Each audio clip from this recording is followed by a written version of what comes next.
was listening to Thick in the South, the Winton album. And like when I listen to a great hookup of a bassist and a drummer, the impression that I get is a movement, a steady flow of movement, a steady, like a steady stream, as opposed to, although we're hearing the quarter note, which should be like a division of something, but what I'm hearing, especially with you and Elvin together, is a steady, continuous flow. A friend of mine, a good friend of mine, describes this like the movement of a pool ball. You know, when you play pool, it's totally in movement, but you actually don't see the movement. It's effortless. It's just there, without interruption. You know, like the sensation of the ball rolling forward is a great analogy. You know, I mean, I can't really speak, you know, to that album. Elvin was like, you know, just such an idol for me, you know, that I was kind of like a deer in the headlights on that recording. So I can't really speak to what I was doing. I can tell you a couple stories after that record, but like what you're saying as far as, you know, the momentum of the ball rolling forward is I'm gonna steal that, man. I'm gonna start using that in my in my teaching. You know, that's great. But one thing I remember after we did that recording with Winton, whose birthday was 2 days ago, so happy birthday. When we did that recording, I remember we all Delphio Marsalis was recording, and I think he was the producer of that record. But we all got a solo track of everything that Elvin. I think he played on 2 or 3 songs on that record. Yeah, and we got a solo track of everything that he did, and I just remember listening to just Elvin. You know, just Elvin playing. You know, and it was like so amazing. And I noticed like how he, one thing that helped me a great deal in just learning how to, you know, have that forward motion and just like swinging is there was one song, it's called Elvin that Whitten wrote, and he kind of wrote it around Elvin's pulse, you know, and he was playing, it's like a slow blues, so he's playing 1, 2, 3, 4, 1, 2, 3, and then when I soloed the track up, I heard him going 1,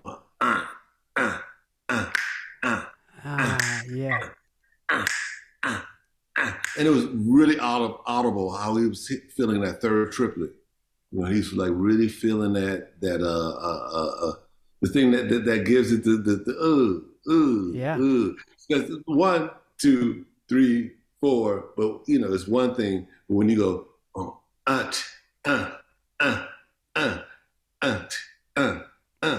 you know, when you put that little that triplet feeling in it, which, you know, Elvin is just like the epitome of triplets. You know, like which is amazing. So I learned so much from like hearing that isolation of his playing, you know, and how to play with him, and then, you know, just his, you know, that informed his downbeat. So his downbeat is so solid, but like his downbeat was informed by feeling that shit.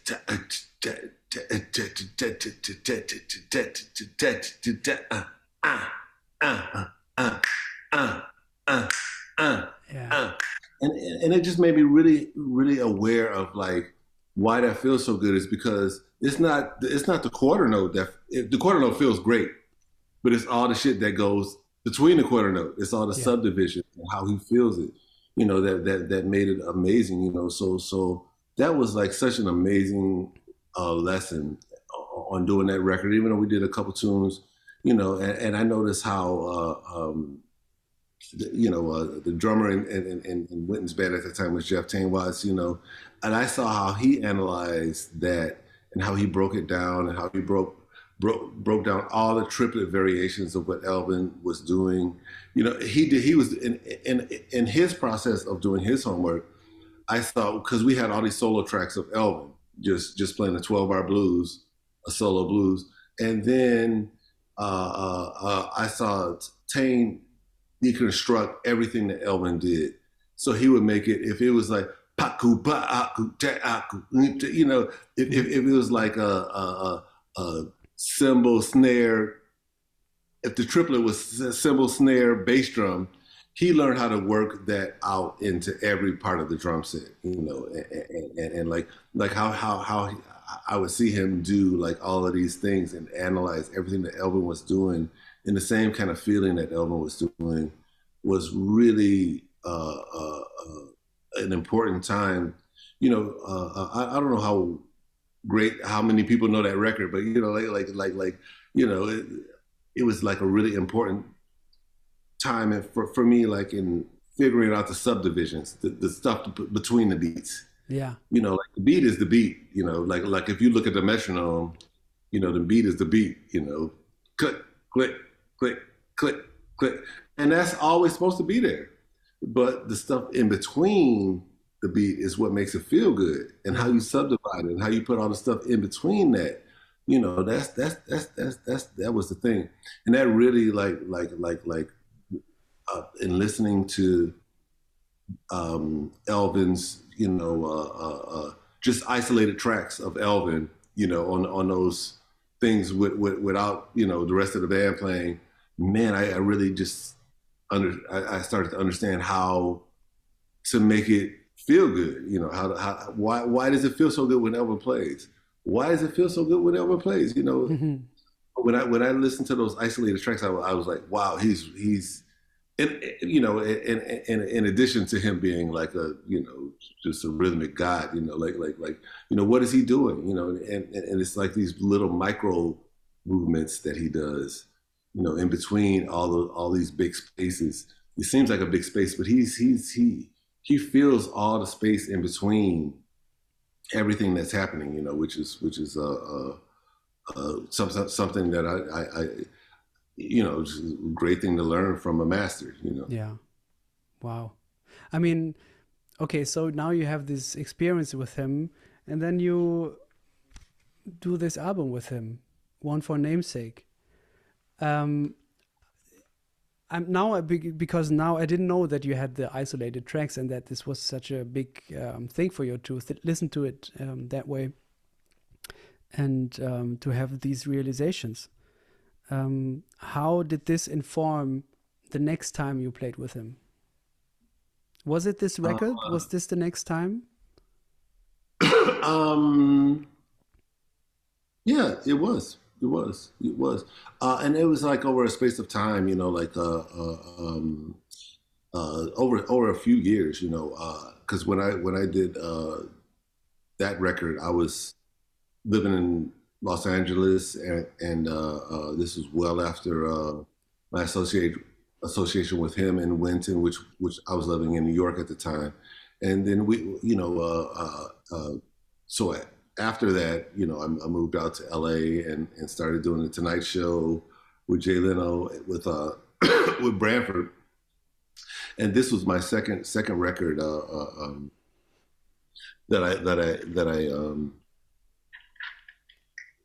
did as a leader, and I knew I wanted to use Elvin, and the first thing I wanted to do, I wanted Elvin and Herbie Hancock.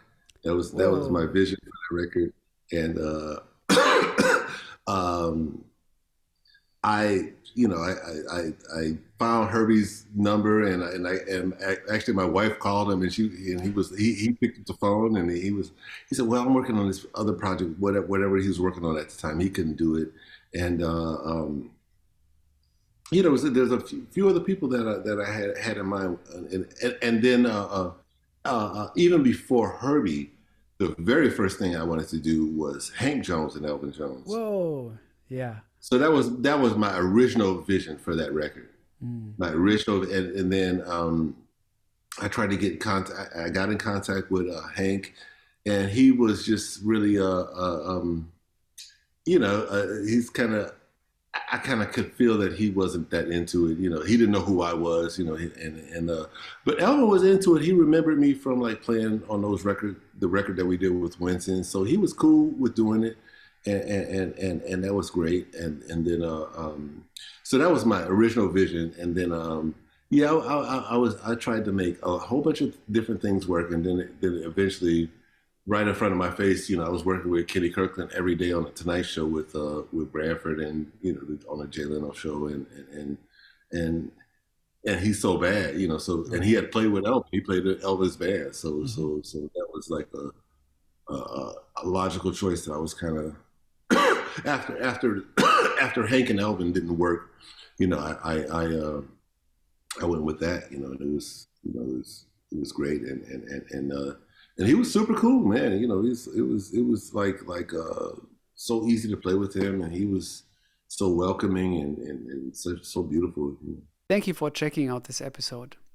If you enjoy these conversations, please consider joining me on patreon.com/PabloHeld. My Patreon community helps me to pay for the running costs of this podcast and to develop it further into the future. There's 2 ways to join me there. The interview tier will give you access to lots of behind-the-scenes content. And also you get every episode before everybody else, so that's early access to episodes.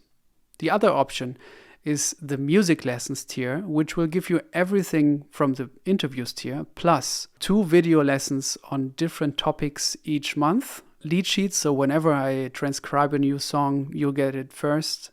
You'll be invited to listening sessions and much more. So these are 2 options for you to join me there. By doing that, you will be helping me to continue this podcast. So thank you, and let's get back to the episode. How did you see him learning the songs? I mean, what do you think was his process of internalizing the music and getting it under his fingers? He just wanted to hear it, I mean, I had charts and everything for him, and he just wanted to hear it. Once he heard it, he was cool. He didn't, and I put the music on the stand. He's like, oh, I don't need that. And he just played. And there was the only tune I was worried about is the kind of the title tune from the record, One for Namesake. And there's a 4/4 section and a 3/4 section. Yeah. So I was kind of worried about that, but I just made sure I had visual eye contact with him, and I said, 3, yeah. And then back to 4, and I would just signal him, and he would do it. He was totally cool with that. Great. Right now I'm mixing up the title, but there's a fast one. Yeah, okay. Which one is that? That's called Swing on Swole. Yeah, that seemed also very intricate, and because that's also why I was asking, like, did you play it for him on the bass or at the piano, or did you create a demo at first, or? No, on that tune, on the after we had recorded for 2 days, my producer Kazunori Sugiyama, he came up to me. He said, and he was he's Japanese. He was like super polite, and he came, he said, we don't have anything that really features Elvin. Like I would really like to, feature Elvin, and on one of these tunes, and I didn't have anything. So on the night of we did 3 days in the studio. So on the second day of the studio, I wrote that tune, Swing on Swole, and I just came up with it, and I knew, I wanted to do something that would feature him. And it's like no other solos on there. It's just, I wish everybody had I wish we had soloed on that. That's my one of my regrets from that record. I wish we had like really hit it on that. But I just wrote that tune, and then became a drum solo, and then we finished it out. It was like a drum feature. But like I actually wrote that tune on the night of the second day of the session, and I just brought it in, and I played it for him, and Kenny Kirkland was on it, so he played it, and he got the gist of the vibe that I was going for. Yeah, and it was just like a feature for Elvin, but like. I would, that's one thing I would do different on that record. I would have had Kenny play on it, like just does hit, like I would have done that differently. To me, it sounds like a song that could, sometimes there's this tradition of you play the last song of a set and then there's the applause and you play like right into the applause, you play kind of a theme, like Miles used to do, play the theme. Right, Uh, right. I could see this song work in that fashion as well, with this, Okay. drum, the highlight on the drums. Yeah, I'm gonna bring that back because that's the only time I've ever played it. I've never played it live, on any of my gigs or anything. So It's a great I only tune. played it on one time, So I'm gonna bring that one back. Cool. What happens if you see a song, a composition, a chart for the first time? I like to hear what the melody is and just like to hear the how everything lands, how it rhythmically lands and how it plays out and all of that kind of stuff. And then I can kind of figure out my part from that. And then, as far as harmony, I try to the first time I look at harmony on somebody's original music, I try to just look through all, when I see the first four bars, what are the common tones in the first four Hmm. bars? What goes through every chord, and then I see like how it moves, what are the intervallic, qualities of how it moves, and then I try to just make sense of it. I try to make it feel like, because I mean harmony is supposed to be like this. Hmm. Sometimes bass notes are all over the place. Hmm. But if it's a well composed, if the piece is if it's a nice piece, like the harmony kind of has this whole thing that it goes through, and it's and that's what the like if you're in harmony with a person, you try to find like the peaceful place that where you can coexist.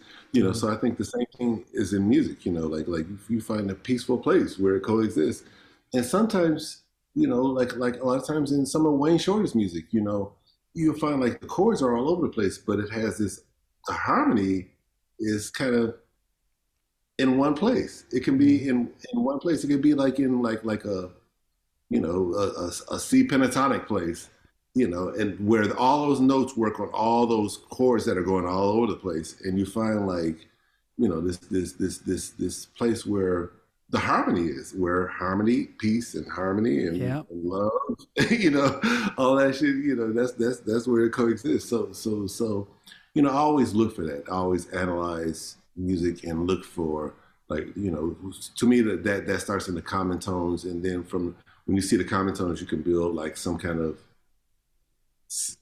place where the common tones exist, and where that is. Even though the roots are doing all these other things, Yeah. you can find a place in the middle where the harmony is. That's where it's harmonious. Yeah. That's what that means to me. Yeah. That's beautiful. I've never put the words, those two meanings of that word together like that. It's beautiful. Yeah. What's the last song that you've learned? Last song. Wow, that's a good one.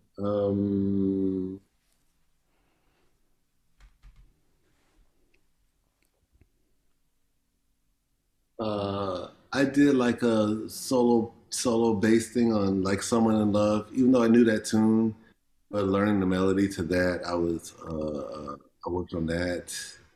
There's something that have learned since then. But as far as non-original material, that might be one of them. And it's a song like I knew the song, but like just learning. Um, I also tour with a wonderful singer, Diana Krall, Hmm. and that's one of the songs she does, and it's kind of a bass and voice feature. So I was trying to figure out something to do on that song, and she actually recorded it like a couple years ago with and Christian McBride played on the recording that she did. So yeah, I didn't want to play what he played, you know. So even though it's great, you know, but you know, that's him. So yeah, I figured out like a thing with that melody that worked. I'm trying to think of something that I've learned since then. I'm actually interested in like someone in love. When you learn when you go back to a song that you know from way back, and then you kind of want to strengthen your understanding of the song. Do you go back to other recordings, or how, or just do you work from your memory, and or how does it work for you?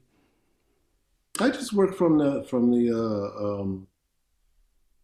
I try to find the oldest chart that I can find. Hmm. You know, something not from the real book, like something from the old fake books. You know, and Yeah, I try to find that, and then like see what the real original intent is. You know, because I think like sometimes in these fake books and different things, we start dealing with other people's intent, yeah. not the composer's intent. You know, we start, you know, we start dealing with um, I can't think of the word that I want to use, but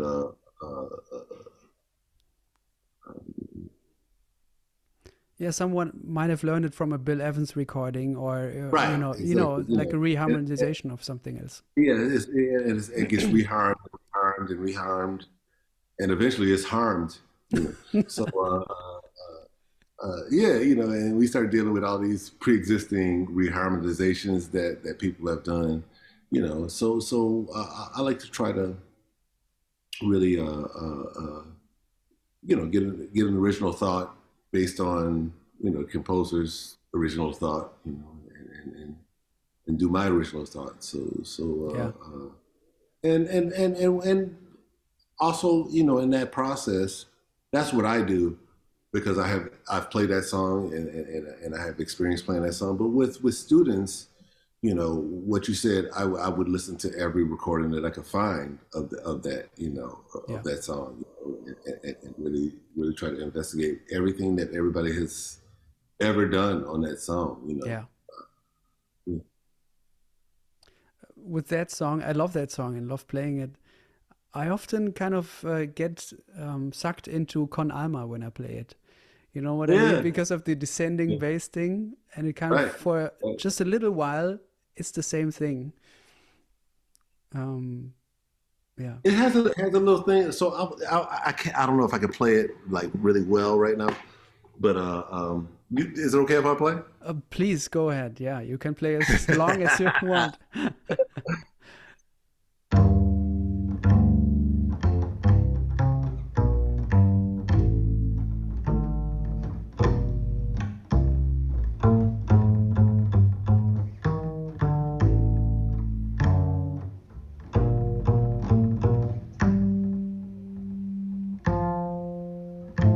I had a cool thing right there.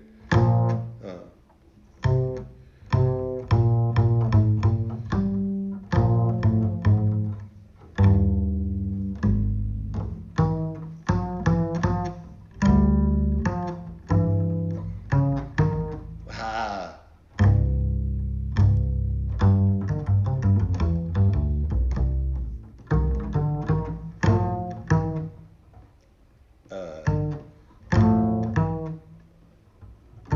ah, uh, I can't remember it. I can't remember it. It's really good. Uh,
Yeah, yeah, Ah, something like that. Yeah, yeah. nice. You can edit all of that, all of the wrong notes out. Thanks for sharing that. Um, And I can hear when you do it how much emphasis you have on the melody. Like the melody, I feel like together, of course, with the harmony, but to me, it feels like the melody is pulling you through the whole thing. right, right. Yeah, if I could remember it, it would be better. Yeah. No, but that's one of those things that like you know, even though we, like I still have never done that with Diana Carl. We have never performed that, but I know, uh, um, uh, I know for me, like I don't want to play, the same intro that somebody else did. I want to have my own thing on it. And that's one of those things that inspires me, because I don't want to ever, I mean, I can never sound like any of the great masters. I can never do that. And I just feel like if I try to sound like them, they would say, "What the fuck are you doing? Why are you trying to? why are you trying to do that?" Because I know, I have like something else special to say. And I think I think the more people that think that way, just in life, in general life, not even having to do with music, if you can just feel like you have something to say and feel like what you're saying is so unique and so special, and that you have confidence and, to do that, and I think like so many people rip the carpet off of people that have original thought Hmm. and that have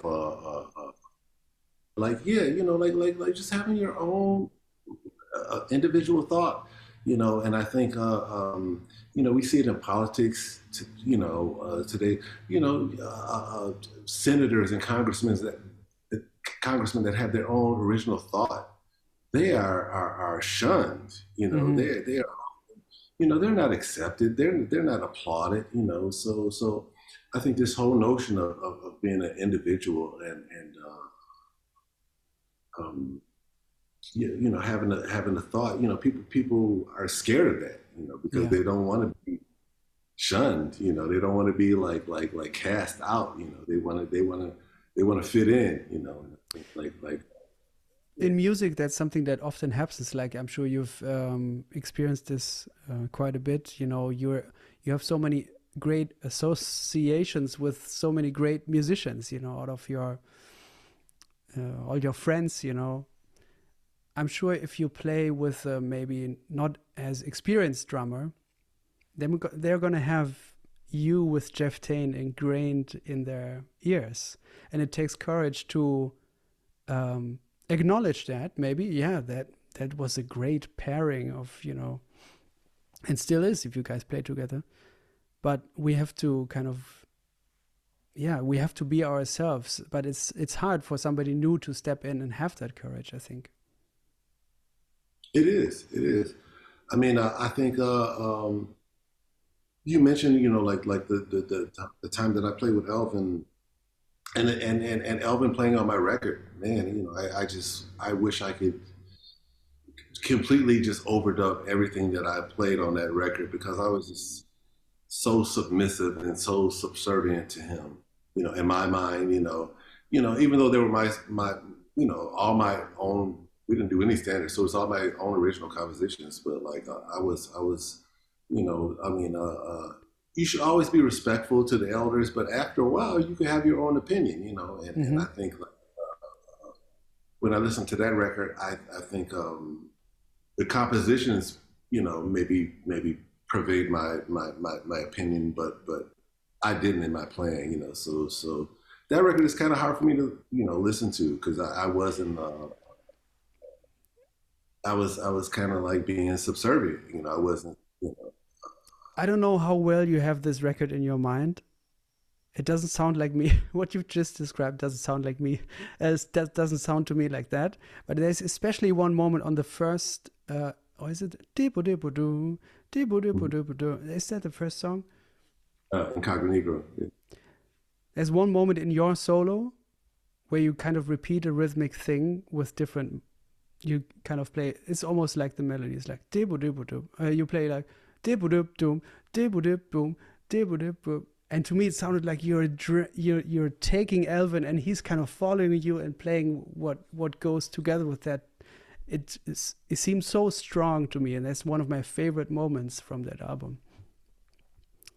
Well, And it's like the opposite of what you just described. That's how it feels to me, you know?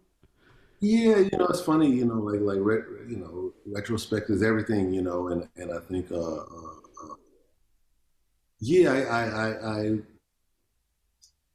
sometimes, I was, even though Elvin is the master on this on my record, I knew the music the best, so it was my music, and I didn't play it like that in Mm. my when I hear it back, so.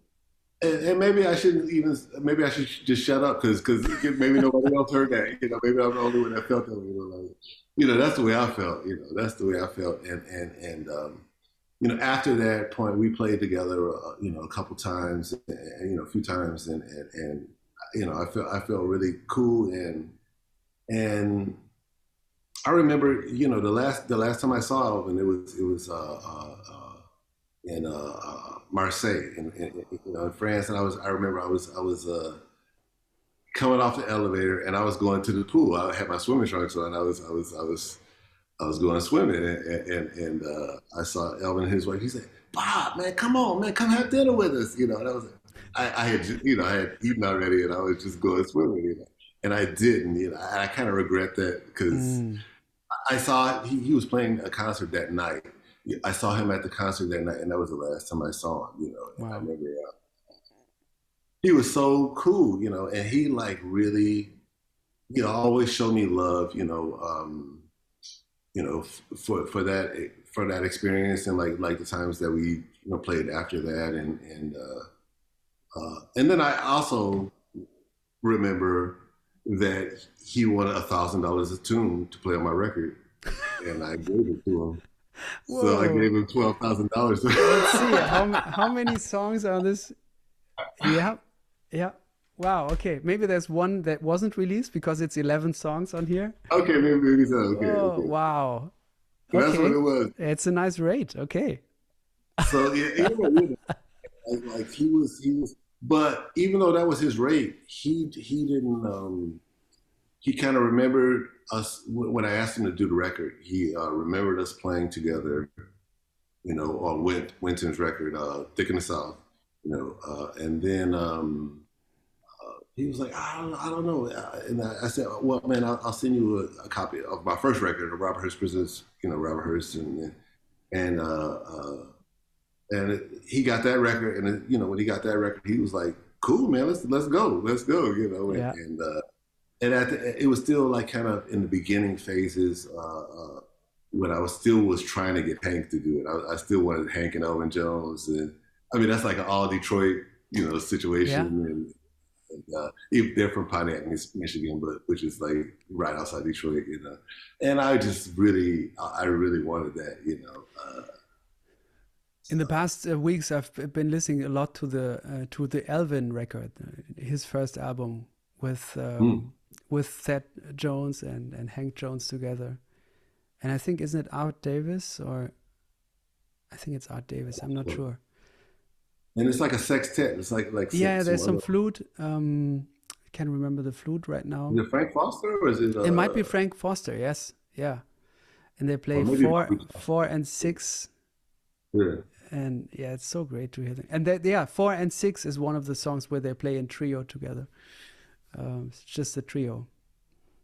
But Beautiful. Elvin told me a funny story about that record. When he was doing that record, he just showed up to the record date. He didn't have any music or anything. So that's why there's like a few Thad Jones tunes on there, and like like there's no Elvin Jones tunes on No. that whole. Yeah. And he just showed up to the record date. He didn't have any music, and he was like, "Oh, I'm supposed to have music." But what a blessing to have Thad and Hank Jones as your Oh brothers. yeah. That fill in the blanks. So and it's such a great. I didn't know that. I didn't know that about that record, but it's such a great record. You would think they had been rehearsing, Yeah. But Elvin, he came to the date. He didn't have any music, man. And Yeah. that's so hilarious.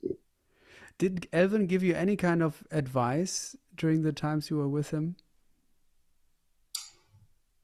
Uh, Not me specifically, but I do remember one other time.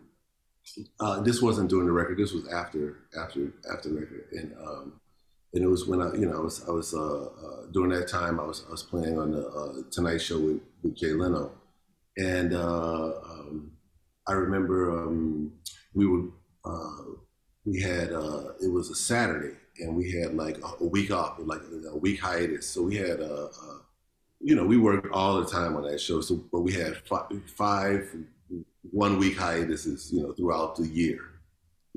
So this was one of those hiatuses, and I was like, I had been, working, like crazy, So I was ready to go on vacation. I had, vacation plans for my family and everything, and I got a call from Richard Reed, the great bass player, Damian Reed's father, and great bass player, and and he called me and he said, "Man, I have this clinic, and it's with Elvin Jones at the musicians union. Can you do it for me?" And I was like, "Man, I'm just about to leave with my family, going out of town, blah blah blah." And then Billy Higgins called me, and Oh. he was on the same gig with Richard Reed, and he was like, "Hey man, we double booked ourselves on this gig, with and can you do this thing with Elvin?" I was like, I had these resume. I was trying to. So finally, like after Billy called, I kind of told him. I said, "Let me think about it," and then I called him back. I said, "Okay, I'll do it." And so I ended up doing it. I went down. It was at the Musicians Union in L.A. And it's right across from this music store, Stein on Vine, which is where all the bass players. They have a whole bunch of great basses, and that's right next to the drum. I don't know the drum store. That's right next to. It's right across from the musicians union in L.A. So I went down there, and I saw Elvin, and we did I thought there was going to be like a piano player or like other musicians, but it was just me and Elvin. Mm. So we did this clinic, and I remember this kid stood up and said, he was like a young kid, like just starting high school. He said, "How can I, Mr. Jones? I really want to be individualistic. I want to find my own voice. I really want to, find what I'm trying to do. And I remember Elvis said, "Well, you're already an individual. You just need to learn how to play the drums." I just remember, and everybody in the whole, it was like all drummers in the Yeah. thing. Everybody just like cracked up. Mm-hmm. And I remember like to be yourself is the most important thing. And then if you just figure out how to play your instrument, it's going to happen. Mm. And I think up until that point, I was like, I was just like that kid. I was like stressing and thinking about, how can I be this individual artist? How can I do? But all you got to do is just, be yourself. Be a good person, live a good life, and then learn how to play the bass. Mm-hmm. And all that shit will happen. All that shit will happen naturally. And yeah, I think that's a lesson that I learned. I made that story way too long, but like that's a lesson that I learned from Elvin. Yeah, just and I've heard him talk about like how people didn't really understand what he was doing. Like with triplets, and like how he was phrasing different things and over the kit, and like People didn't understand that, but he stuck with his program, man. I mean, when you hear him in 1958, in the '59 with Sonny Rollins at the Village Vanguard, like you hear he doesn't have everything worked out, but like you hear like exactly where he's going, Yeah. and then like 5 years later, you hear he has everything works out. He like stuck to his guns, and he heard what he heard, and that gives me because sometimes when I'm playing some I maybe everybody doesn't understand what I'm doing. Maybe they don't, or maybe it sucks. So there's two. Maybe they don't understand, or maybe it's a bad idea. Or So both. you have to, yeah. And I think like he stuck to his guns. So I'm Hmm. sure people say, "Man, why you playing all that weird shit, man? Why you playing all that crazy stuff?" Yeah. But like he stuck to it. He's like, y'all have to catch up with me. I did that. Yeah. Thanks for sharing that. Um, Now you mentioned Billy Higgins. I think I never came across both of your names together. Did you guys play together somewhere? We did. We never recorded together, but Wow.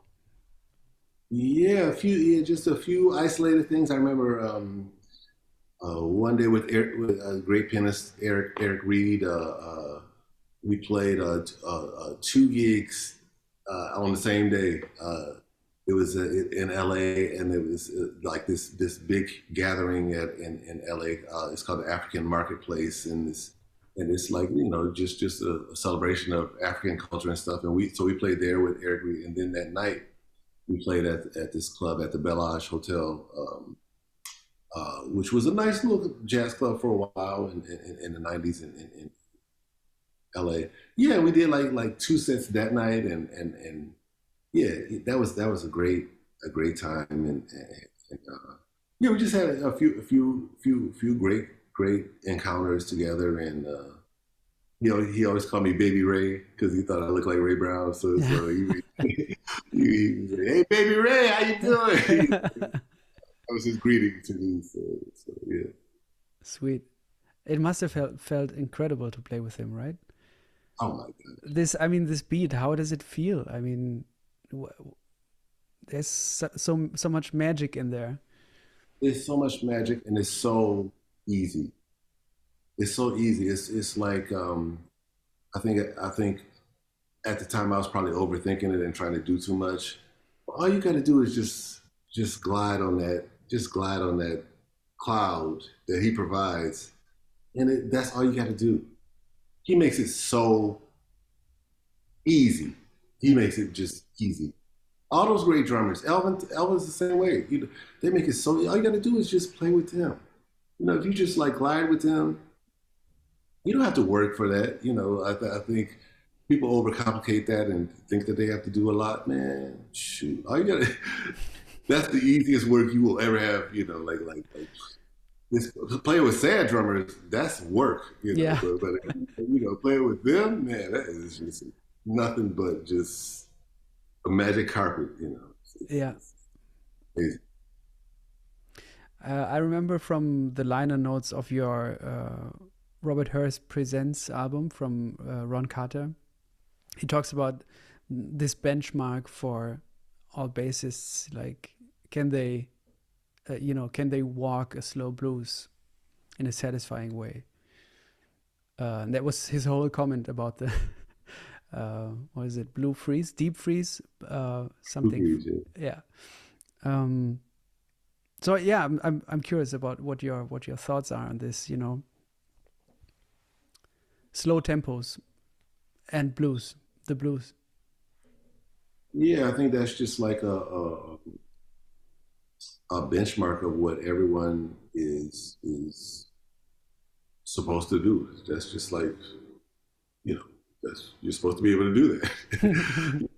And the people that take the time to understand and learn how to do that, those are the people that work. Mm, And the people that don't understand, you know, that the importance of that, then mean, this is one thing I tell my, I used to tell my students all the time. I don't really say it anymore, but like, I said, you can choose to do this. You can choose to work on this, or you cannot. But if you don't, then that's just more gigs for me. Like that's you can, if you want to work, you can do this, but hey, that's more gigs for the person that's willing to work on it. So, yeah. And that's just economics. That's very simple, and it's no. It makes sense. I read Ron Carter was talking about the importance of the dominant, the last dominant of the blues being an augmented one.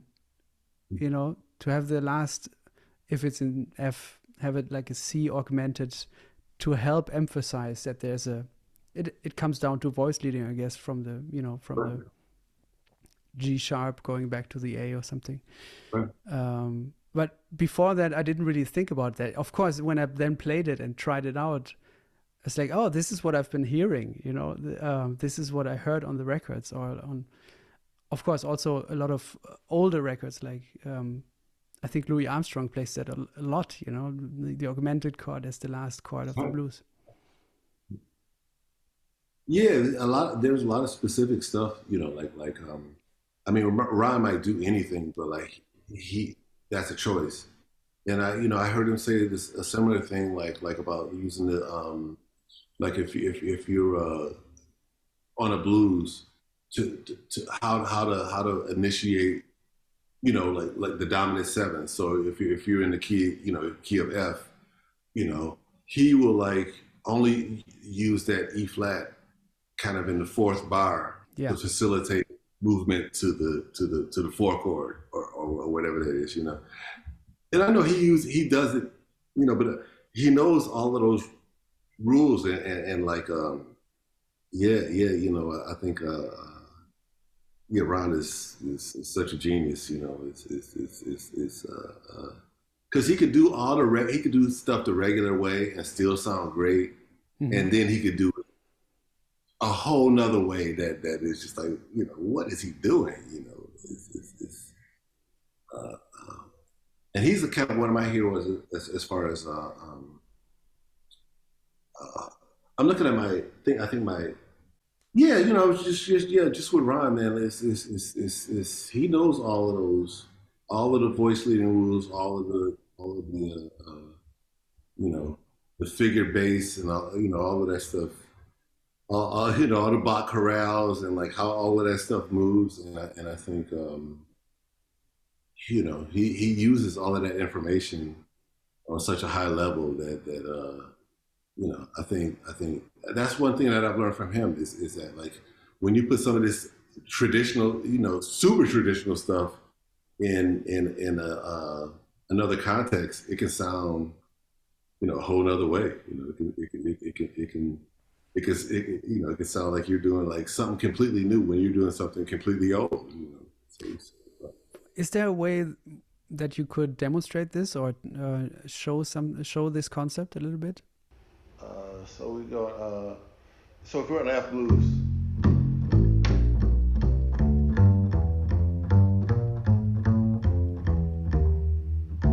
Yeah.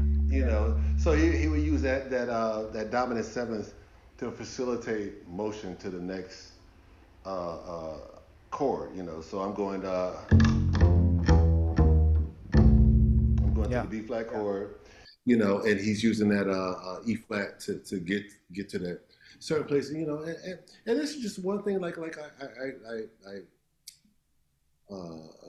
maybe heard in an interview, so I don't want to even try to capsulize anything that Ron does, but like I think one thing that I've noticed in just in his playing in my analysis of his playing is the notion of it's what I call in my teaching transition bars and transition beats. So a transition bar, if we go if we play the F blues.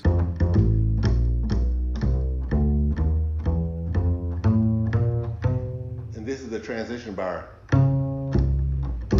where you're transitioning from the F tonality to the four chord, you know, Yeah. or the one chord to the four chord, you know. So the fourth bar of the blues, it can be in the first bar of the blues because you can go, you know, you Mm-hmm. can get to the B flat there in the second bar. But if you're going to be 4 bars of F,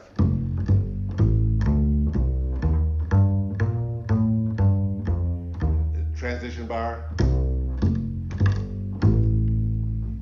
Yeah. So that fourth bar is a transition bar, and then the fourth beat of that transition bar is a transition beat.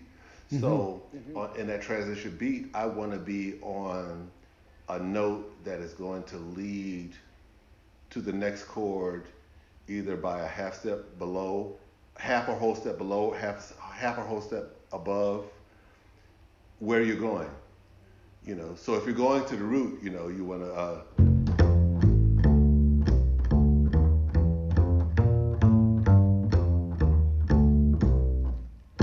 you know, and up there, you know. I did that in the transition bar. I led up to that, and then in the transition beat on beat four of bar four of that form, I played a C leading to that, you know. Mm. But I could also go. Yeah. So I could lead into it To the by third. I could go into the third, you know, by a half step or a whole step above or below. So yeah, just in that voice leading, that's very traditional voice leading. So whatever you're doing in that transition bar, it should lead to the next thing that you're doing. You Yeah. know, so because you never just want to.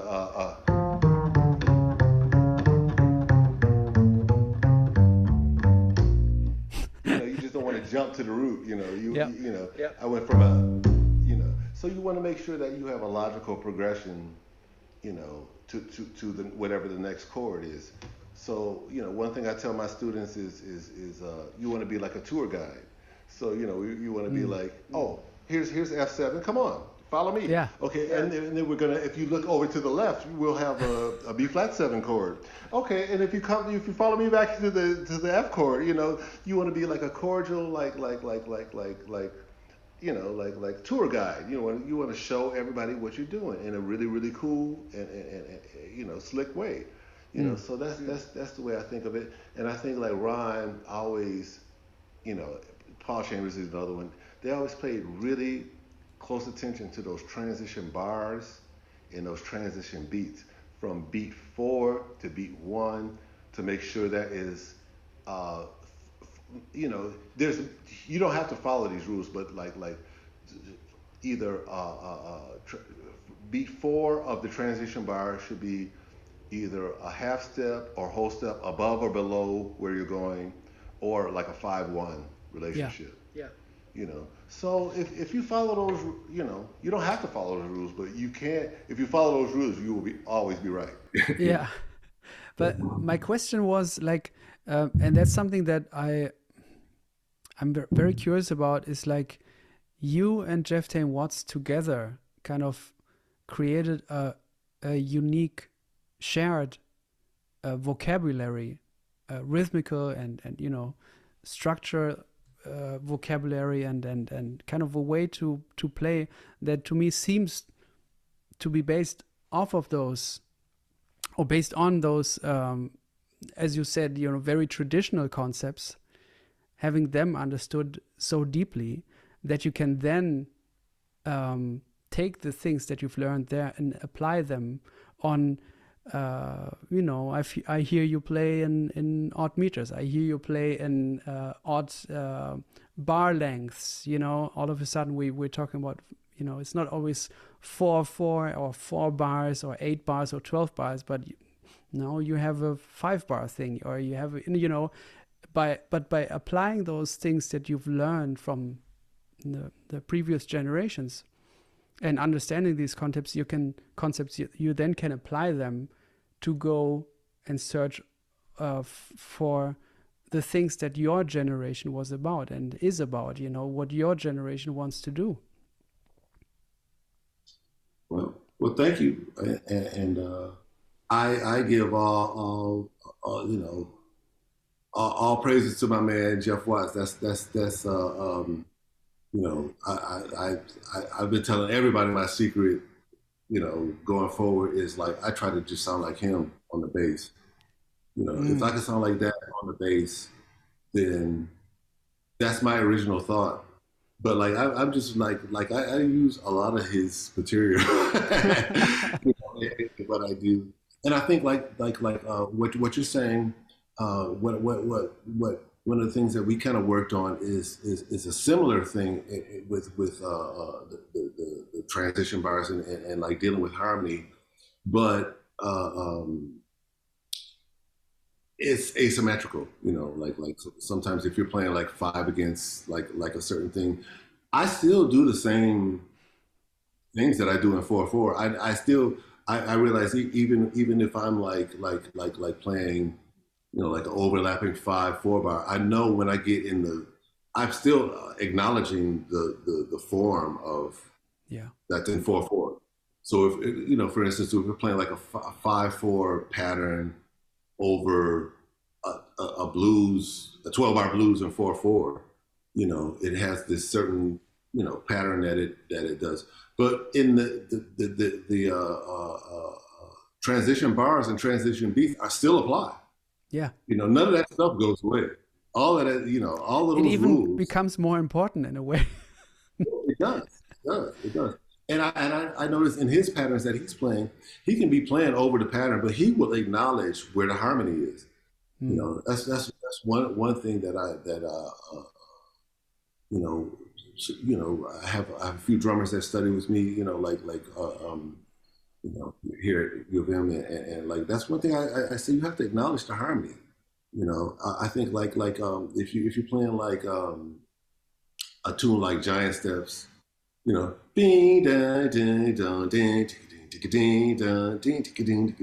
you know, there's a feeling, you know, you're still playing through like you're still swinging through, but where there's two chords in the bar and where there's one chord in the bar, it's a difference. Yeah. You know, and like the good drummers know how to acknowledge that. You know, and it's in a subtle way. I couldn't tell anybody exactly how to do that, but I know like when we get to the second inning and it's like the second inning going back to the top of the tune, good drummers know how to say it's the second inning. I mean, excuse me, the first inning going back to the top of the tune.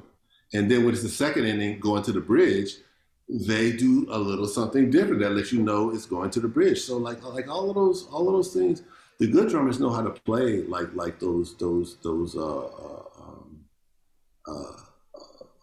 patterns that, you know, they know how to be the tour guide. They know how to Yeah. be hey, we're going to the bridge now. You know, we're doing this, and you know, even if you're playing like in 5/4 against, you know, like a hemiola or against or something against the main pulse of the piece, you know, you still have to illustrate the harmony. You know, you're just not doing that.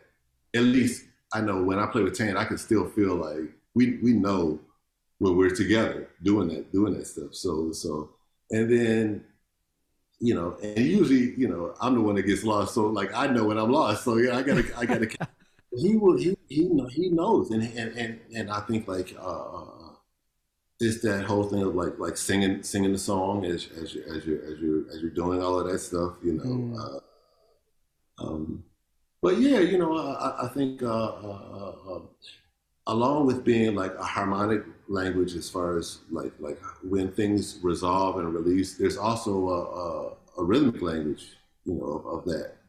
You know, so if you go dun, dun, dun, dun, dun, dun, you know, there's like a rhythmic, you know, setup and resolution. You know, there's a five and then there's the one, you know, of rhythm, Yeah. you know, and I don't know how to, you know, it's just like how things resolve, you know, and I think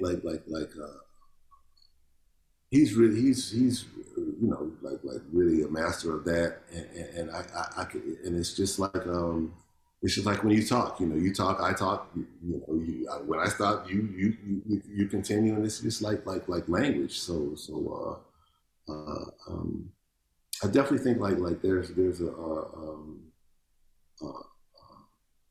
language to all of that stuff. And I think like harmonic and rhythmic resolution aren't that separate. You know, they're very much. I don't want to say they're completely the same, but they are, you know, really kind of the same. I mean, if you listen to how things resolve properly, you know,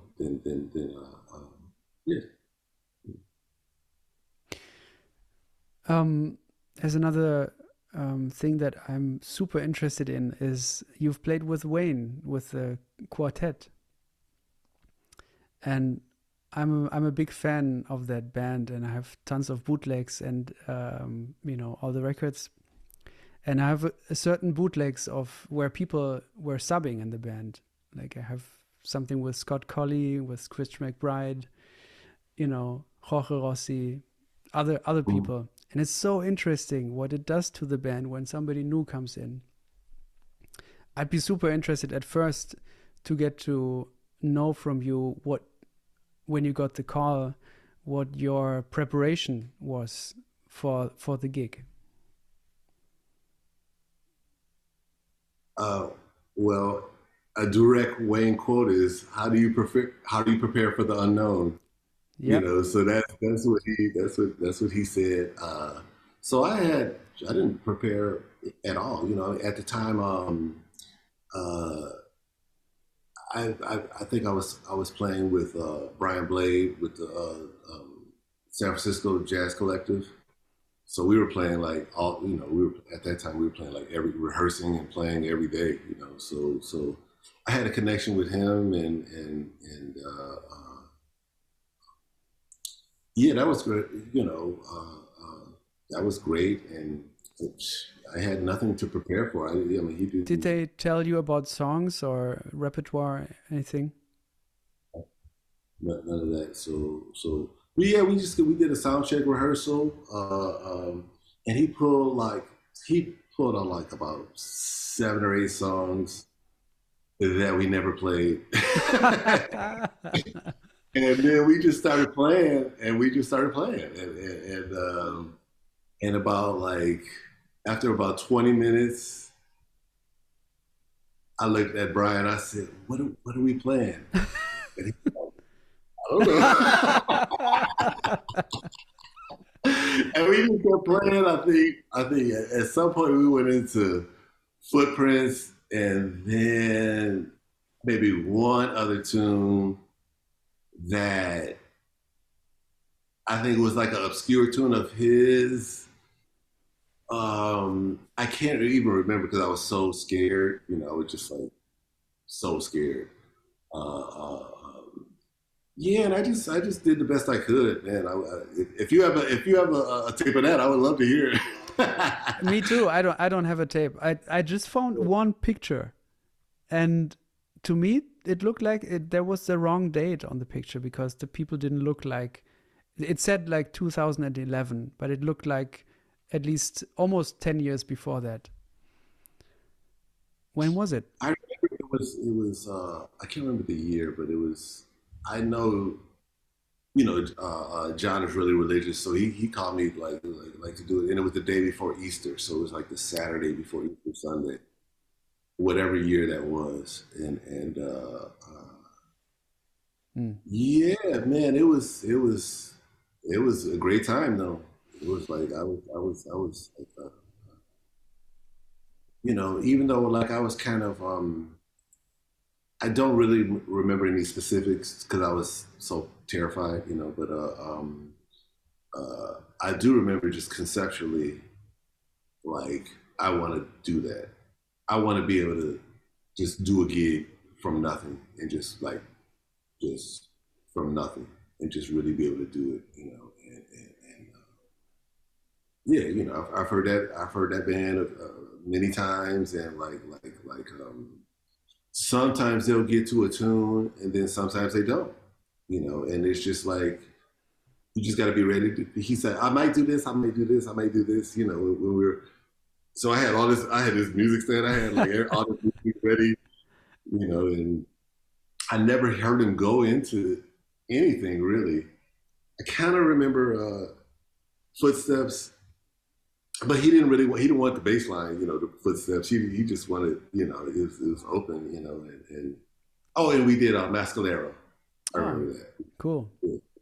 Uh, um, and that's the only two tunes I remember. The two, but everything else was just like, you know, it was just like gone, you know. Mm-hmm. So I, you know, I just remember being scared doing that, and now I feel like I got that fear out of my system, you Uh-huh. know. And now I really I look forward to like just doing you know a completely open gig, you know, and not like kind of in the honking, squeaking, avant-garde, cliche kind of way. You know, I don't mean to be dismissive of that genre, but I mean like really to play like some, you know, like some musical events that really are in the present tense. You know, Mm-hmm.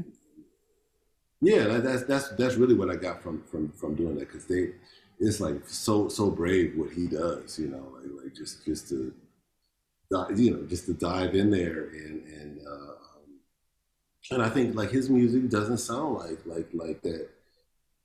You know, I don't want to insult anybody or like reduce anybody's music. You know, but like that stereotypical kind of you know free music vein. You know, you know,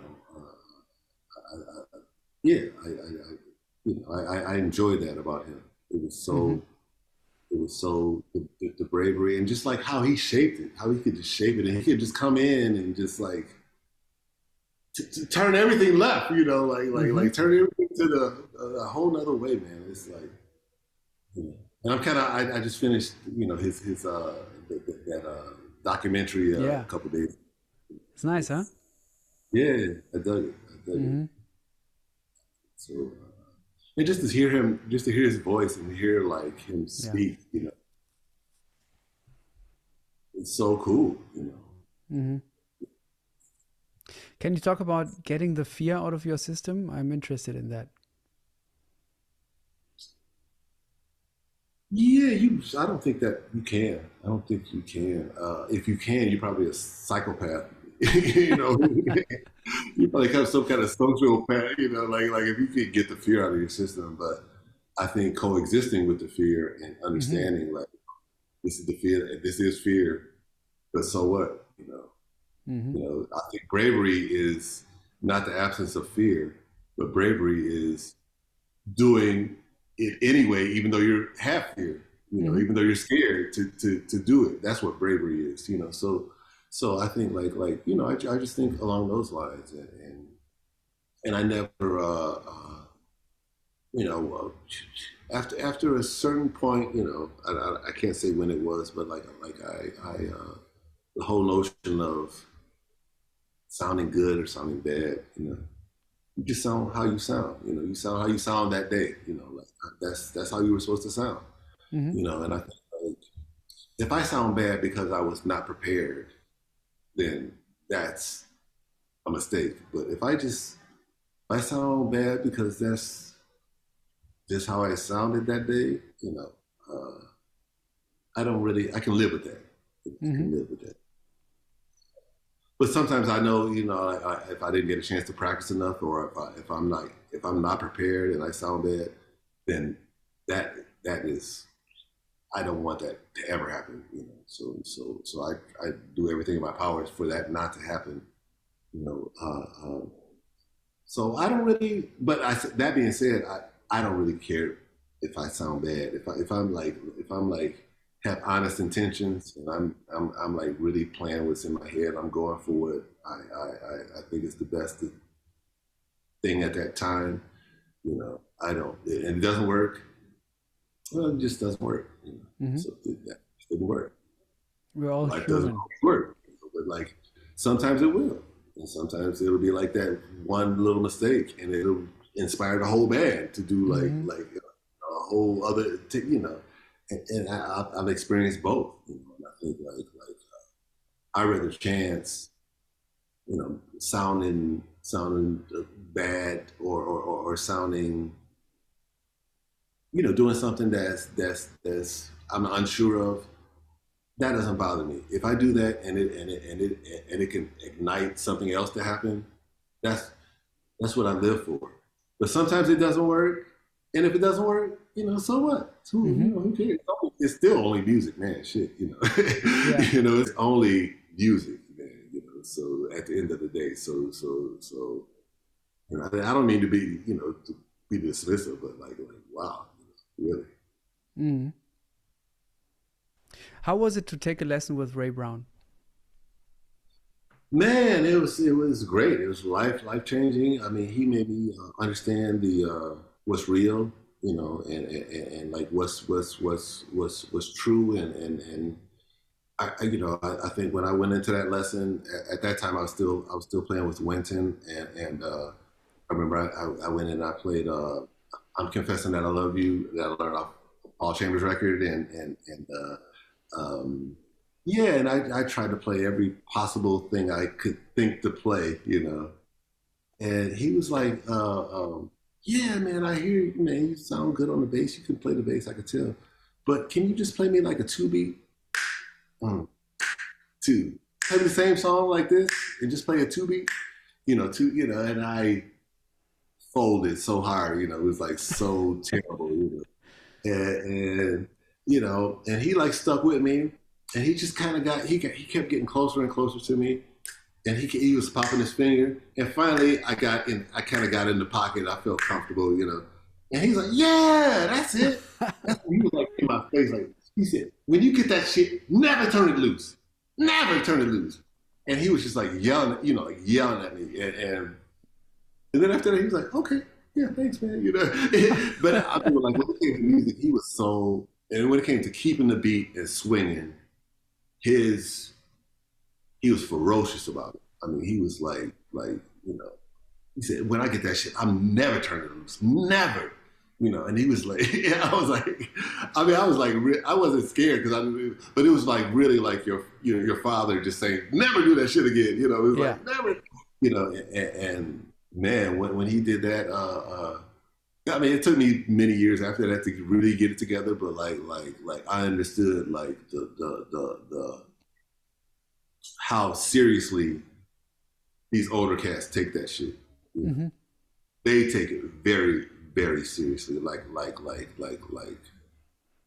they could be like some of the most animated cats, blah blah blah. But if you're not doing what you're supposed to do, you can't be their friend. Mm-hmm. I mean, they'll be nice to you, but you can't be their friend. You can't be, you gotta learn how to do what they're doing at the level that they're doing it, and I think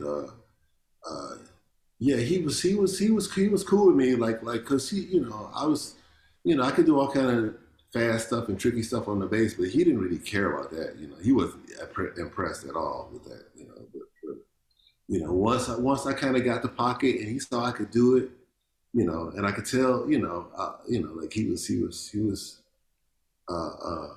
once I got it, he was like, he said, once you get that thing, never turn it loose.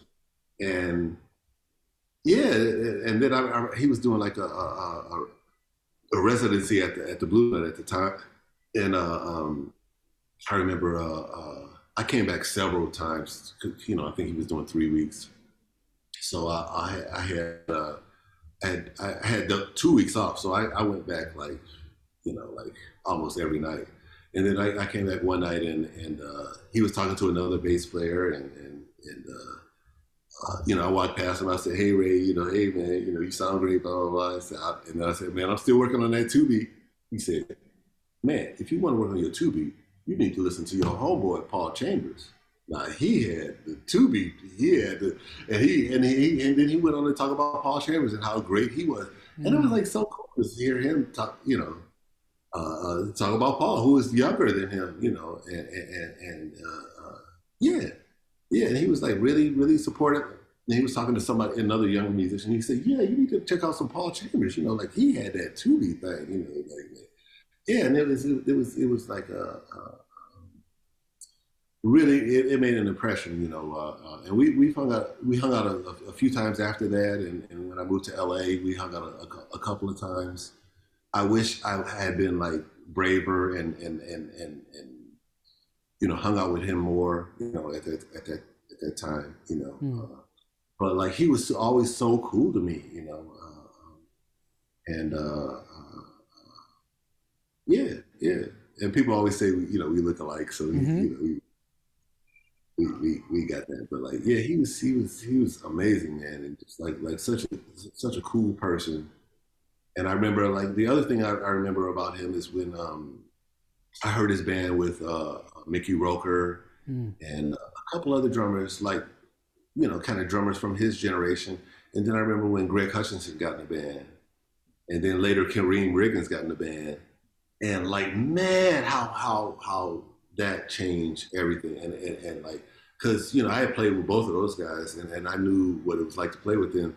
And hearing how he played with them, they like brought this whole young energy, and like playing over the bar, and like doing like all this all the like things from younger generations. But Ray was killing it, with those. And I loved hearing him with Hutch and Kareem Riggins, who I still play a lot with Kareem Riggins, and I played a lot with both of them, and yeah, just hearing how he did it, I learned so much from that, that even It's more than the rest. interesting. It's interesting to hear your peers play with a legend or like a Right. more experienced player. I'm sure you had the same also when Jeff Tain Watts played with Ron Carter as well. And you during a time where you play with Jeff Tain Watts a lot, So Yeah, I've only heard like recordings of that. I haven't heard him play but I have heard him play with like a recording with him with Buster and like mm, other cats. Um, I'm trying to think of some other people. But that's always an education, Also, just last week I heard I think it was on Whitney's birthday, they played Black Coast from the Underground, and that was Tane playing with Charnette Moffett. yeah. Like I just we were always like kind of competing for the same gigs, so and I can't say we were good friends, but we were friends, but like hearing Tane with him, like that, I learned so much from that.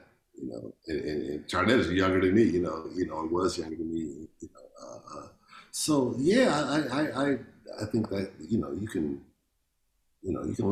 learn from anybody, you can learn from anybody. So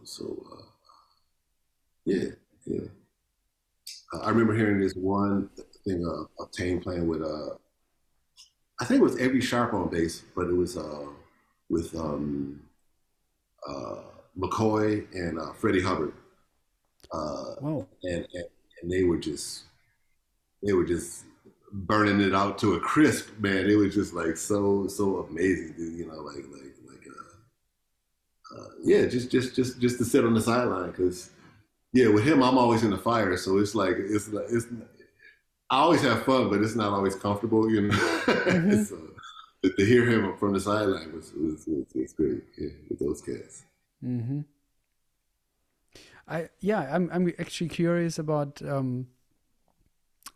want to go back to the two beat because now I'm interested in like what kind of things unlocked this next to the lesson with Ray Brown. What kind of things helped you understand this concept more, or what do you think is important if you now approach a two beat feel? Well, that interaction with Ray was really, you know, fundamental, and he made me like really understand, like, boom, so I can, you know. So if we're just doing like I'm trying to get it together. Okay. Yeah. Uh, uh,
So Yeah.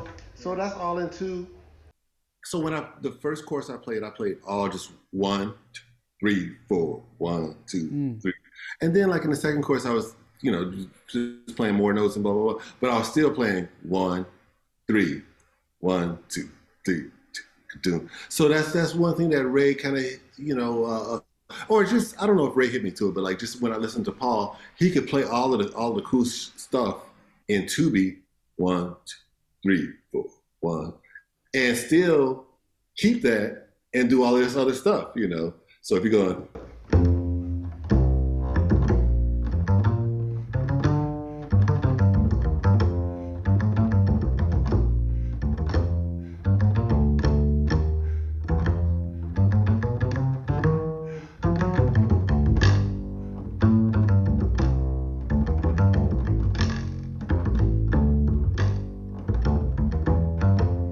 so he's still doing that bing, Mm. boom, dong, boopy dippity deputy dong, boopy doom doom boopy ding, boopy doopity doopity ding, Yeah. boopy doom doom doom dong doom doom dee.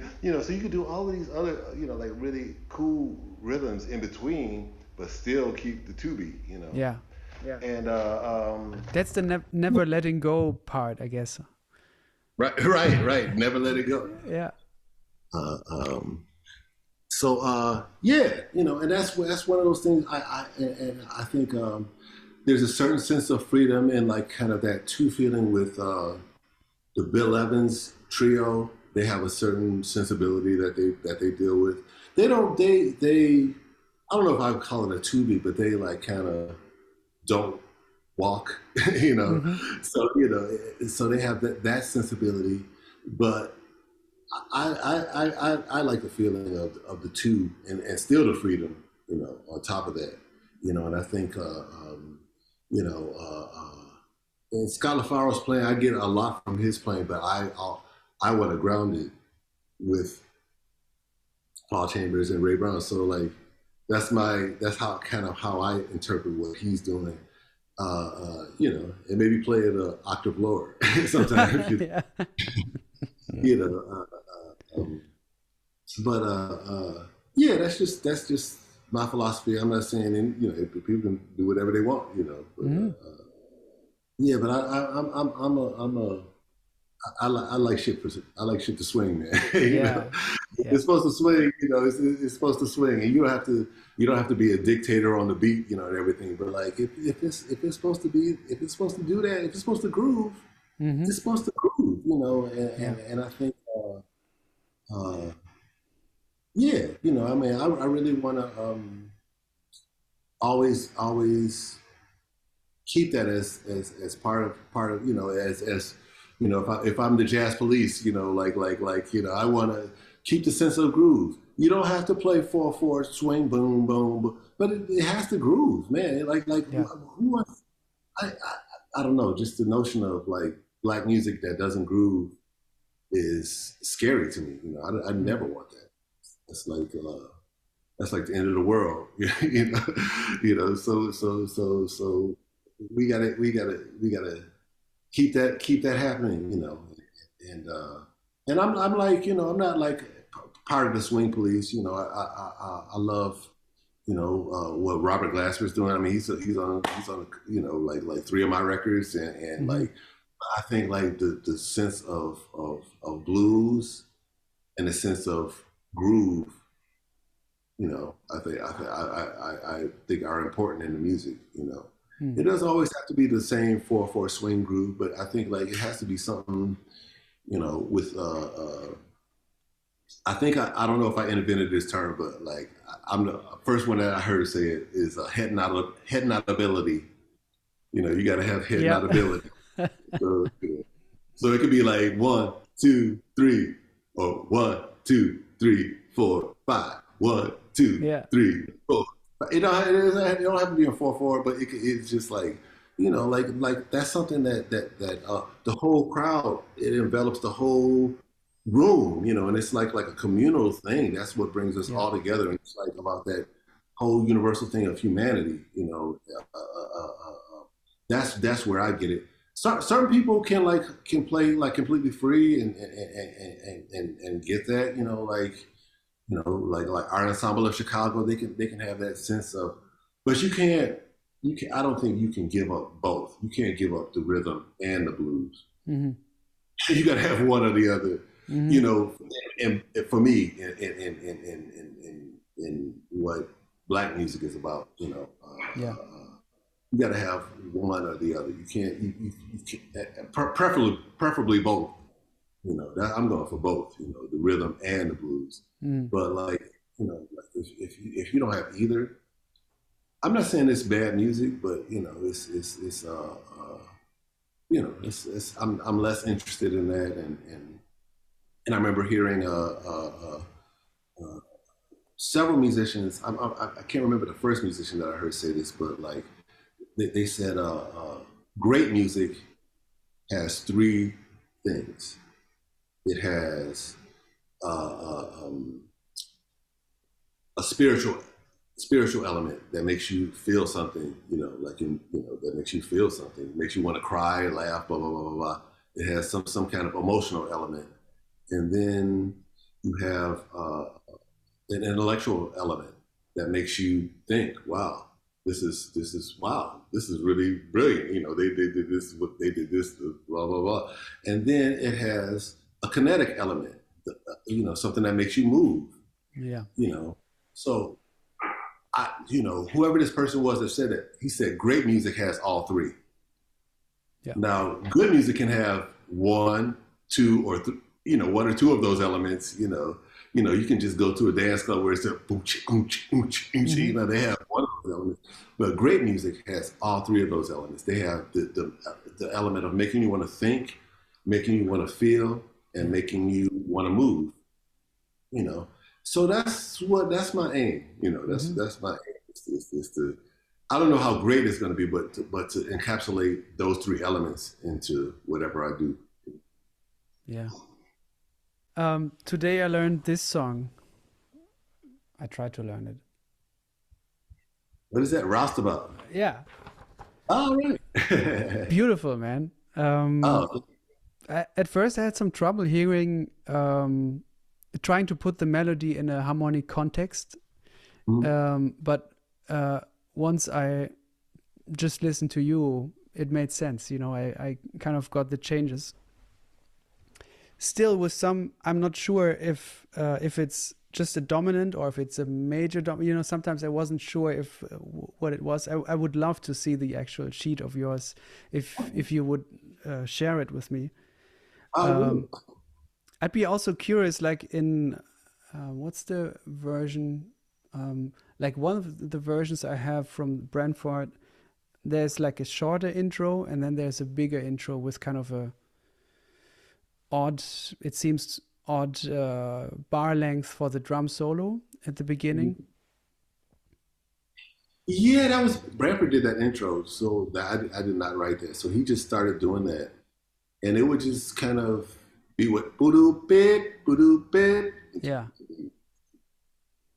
And it was kind of started being 4 bars, but then after a while it just was. I would just wait for whatever he did. I see. Okay, so I was wondering, like, how should I write this down, and how fixed is this? Is this an open thing? Because on the record it's like 2 times. It comes 2 times, but it's both times it's a different length. Yeah, he actually did that just on a gig, and he made that intro up, and then it stuck, Nice. Yeah. But I'm glad to send you a chart. If please bug me, and I will send you a chart. I will. I transcribed a couple of your songs. There's actually another one. I felt like you're interested in certain kind of little cells.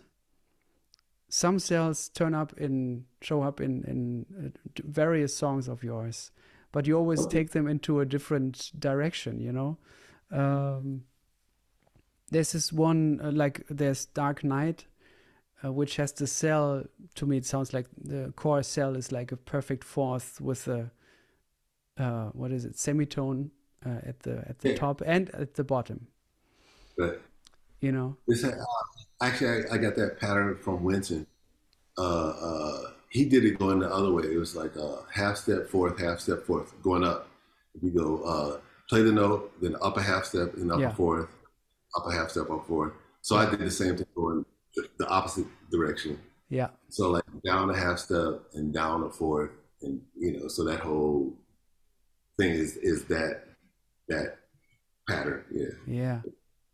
And the harmony, I mean the other melody that Kenny plays on the piano, is that fixed or is that something that he came up with, or is it? I wrote something, but I think I just told him to, play whatever he heard. So I don't Hmm. remember. I don't remember if he played uh, what he did on the record, or the recording. But yeah, and I think like that was like my first record that I did, which is there's some. It's mostly a quintet record. But that was really influenced by Winton's first couple records, like Black Holes and his records before that, his quintet writing, and he like always had like a melody and like a cool harmony part, and Yeah, Bramford's really good, and Kenny, they're both really good at doing that. So I wrote a part, like on on a lot of that first record, I wrote a part, but like I just said, man, just play, you hear what it is, play something that sounds good. yeah. And That's nice if you that's have people that you can trust like that, where yeah, you can just let them loose. Yeah. And then there's another one that I transcribed, which is how do you pronounce this one? A Creek. Acreage. What is Acreage? That's the street where I lived when I first moved. I moved to Passaic, New Jersey. When I moved to New York, it's about 15 minutes outside of New York in New Jersey, and that was the name of the street that I Hmm. lived on. I I have no see. idea what that is, or it's probably a name. I never knew what it was, but it was just like yeah. I lived at 215 Acreage, and Hmm. yeah, it was just like a cool, interesting name. So, Hmm. It is, and it's a great song, man. I really love the chord progression as well, and the way the and that's melody another one. moves. That's that half step fourth. That's the same It has the intervals. fifth. Du- du- di- di. Yeah. Oh, So it's okay, half okay. step. If you look at from the C, it's like C, D flat, F, G flat, right? Yeah, right. Yeah. Yeah, but yeah, yeah, The other way. Yeah, exactly, yeah. yeah, beautiful. But Um, I remember like in that course when I really started, you know, really the desire to compose and different things. That's one of the exercises that this composition teacher that I knew, he said, do intervallic things. So just start with one interval and one or two intervals and just like make something out of that, and that can create your thematic material, and yeah, it's beautiful. It's really beautiful to see what you do with these little ideas and then expand them and write things that come on top. And um, yeah, really beautiful. Dark Knight is on one of my absolute favorite records, Crazy People Music. And I would love to hear as many stories as you would like to share from the recording and rehearsal process, whatever you want to share. But yeah, I would like to know as much as I can about this record. yeah, that was a fun record, man. That was cool. It was like at a time, and at the time we booked RCA Studios in New York, and Kenny Kirkland was so Branford did his record from what were the times? We would start like at about two in the afternoon and go to 8, and then Kenny's record was we would start like at midnight and go to 6 in the morning. and I did like a few tunes, and then like he did a couple tunes over it with some other people. Uh, um, but we worked on that, and it was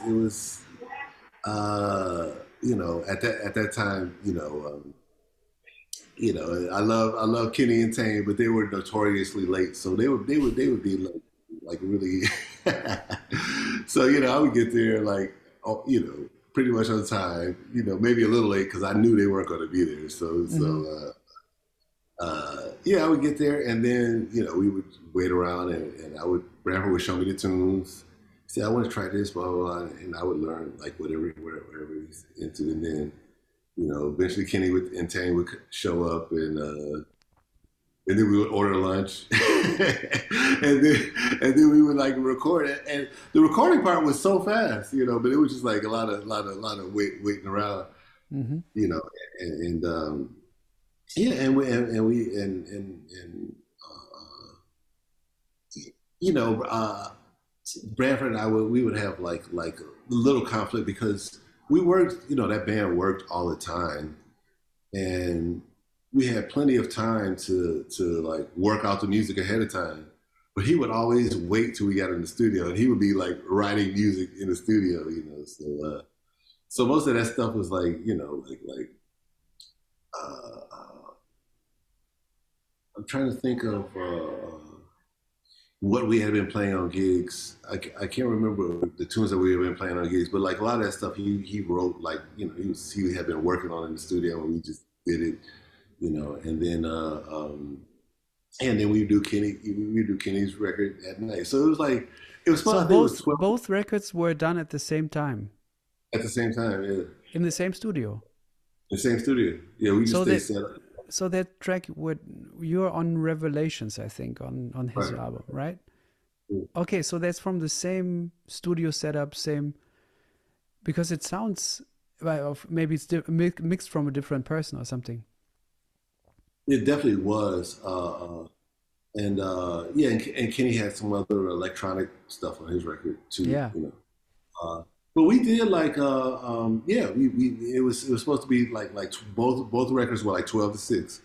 So like Bradford's record would be like 12-6, in a day, and then like we would have some time, and then Kenny would start at like at midnight, Wow. and go to like 6 in the morning, and so yeah, we recorded all of those, a bunch of takes on all of those songs, and then yeah, he had a whole bunch of other cats. I know Andy Gonzalez and Jerry Gonzalez played on some other stuff, and so yeah, but he did his record like right at the same time that Bradford did his, Oh, his, yeah. like the same Another studio, one of same. my favorites. So good. Such a beautiful album. Mm, I wish mm. he would have recorded more under his own name. It's so Yeah, he had a couple. He was really into like trying to dial in electronics. So I know for his second record, I know he had like some other MIDI stuff that he had done, and some other pre-production stuff that he had done, but he never got around. He never completed. So yeah, it's brilliant cat, man. So brilliant. hmm What was Brantford's? Can you maybe speak about his the rehearsal process for a song? Like how would this normally go if you then brought a new song? Yeah, yeah. I mean, if you heard the record, you probably heard the rehearsal. We had for that band. I remember we had when he did the quartet, we had one quartet rehearsal, and he said everybody bring a bunch of music. So I brought a bunch of music, some probably Dark Knight and Roustabout, and a couple of other things, and Kenny brought some stuff, and yeah, we just did that rehearsal. And then I think after Kenny's record came out, he started having some of his own gigs. So yeah, he started doing like his own gigs. So that's when it kind of became a trio, you know. and then we had one trio rehearsal at Branford's house, and that was it. And everything else would be like, you know, in the sound check, or we would just talk about it, you know. But yeah, that band never rehearsed. You know, we would just try stuff. He said, "Man, let's try this," and yeah, I love that. I love that thing. You know, I remember we were listening to. We had like a little brief, maybe week period of a 1 week period of we were listening to this record, Nat King Cole Live at the Sands, and we would just play like songs from that record. You know, it was like, let's try this song, let's try this song, you know. So it was Winston and Bradford both. I mean, like they both were like really blessed with having a gang of gigs, you know, all the time. So yeah, we would just play. We would just like always, you know, say, man, let's try this tonight. Let's try this. Or, you know, he would say, let's you know, you bring something to the sound check. Let's say, let's do this. You know, let's you know. And I remember when I was playing with Winston, when, you know, he was very similar. He's probably different now with a big band, but like at that time, you know, with the small group, I remember Tang came up with this arrangement that he did on standard time of Autumn Leaves, and it has like this kind of morphing time thing that he did, you know. And I remember he like sang that to us on the way to the gig. You know, it was like after the sound check, he sang it to us on the way back to the hotel, and then he sang it to us going to the gig. And Wayne was like, let's just try it. And man, we tried it, and you know, we fucked it all up. But you know, but we got it the next time, you know. And I think I that's one thing I would say I'm envious of, just like having a, you know, working band where you could just work that stuff out. You know, but I really enjoyed that time and love working with those cats like that. Did you guys? I don't know. Of course, there was a different time when it comes to, you know, technical gadgets or something like that. But did you guys record the concerts in a way and listen to them together? Oh, we recorded a lot of concerts. We didn't always listen together, but we would sometimes. We didn't listen to ourselves together, but we listened to a lot of other music together. You know, I mean, all the time. We listened to music together all the time. But we would get like really good quality tapes of the gigs because, you know, Delphia was a producer, so he would come out and we had we had like a full week at the Vanguard that he recorded, and that never came out. It was like really. I heard it. I heard some of it. Yeah, a lot of people have heard it, man. So beautiful. Wow. So yeah, and just like all you know, we get board tapes, and also our engineer Patrick Smith, he was on the road with us, so he would, you know, I don't know if he taped everything, but whenever we wanted a tape of something, he would hook it up, you know, and yeah, I got a lot of random tapes, you know, around from those gigs, but you know, you speak about listening to music together. We didn't really listen to us, you know, playing together, you know, but we listened to a lot of other music together, you know, and I think like you know, it could just be like a random whatever, you know. You know, I remember you know, in Bradford's band, we were listening to like the Snoop Dogg record, and I'm not gonna say the name of the record, the name of the tune that we continued to quote for like a week, but it was like a really, you know, like really, you know, disgusting title, but like yeah, we would be on some, you know, like all, you know, like what we ingested together, you know, we did that, you know, and you know, I know with Winton, we got on a whole like 2 months of Thelonious Monk at the It Club, and we would just play Oh like yeah. a set from that record. You know, that would be the gig. You know, and Oh, or a whole Thelonious Monk set, or a whole blues set, or like it would be like So it was. I think the way they use their platform to make themselves better was really cool. yeah. That's a great record, the It Club, Live at the It Club. I love it. Wow. Wow. The Nurturer, Jerry Allen's album. That's such a special album. Any memories of that album? How that came about, and how you, yeah, dealt with the music? Yeah, that's my girl. I mean,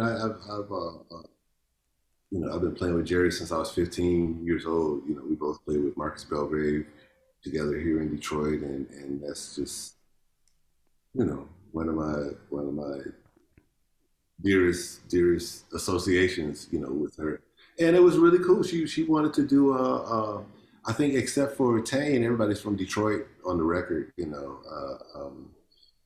So yeah, that was just like a just a beautiful time that we had recording that, because we were all friends and everybody's close. And I met Tane through Jerry Allen. I was like probably 15 or 16 years old, and I remember I went to Jerry did her graduate work at University of Pittsburgh, so we went. I drove out there with Marcus Belgrave and Lawrence Williams, great drummer. We drove out to do her. It was a gig, but it was like kind of was her graduate recital. So we did that, and it was like this outdoor thing. It could have been the Pittsburgh Jazz Festival, like one of the early days of it, because it was like a whole festival, and we played, and that was her recital. And then like after the gig, we went to this after hours gig that she had. It was like a jam session.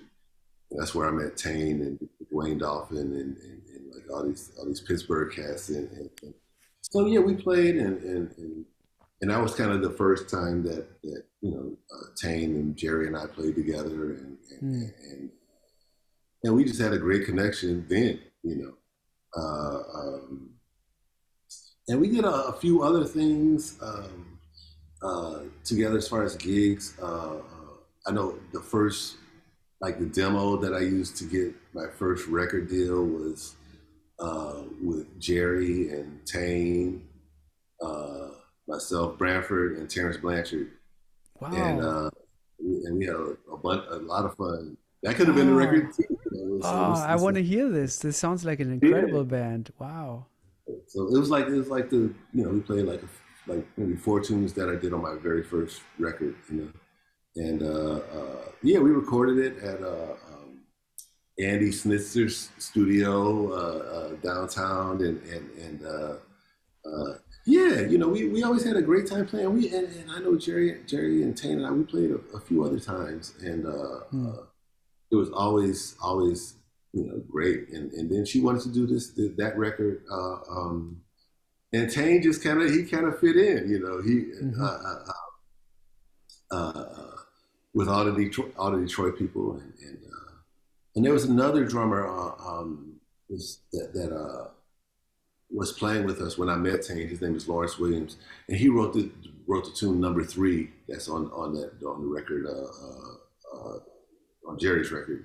Hmm. And he was like one of the greatest composers, and greatest drummers that I've ever played with.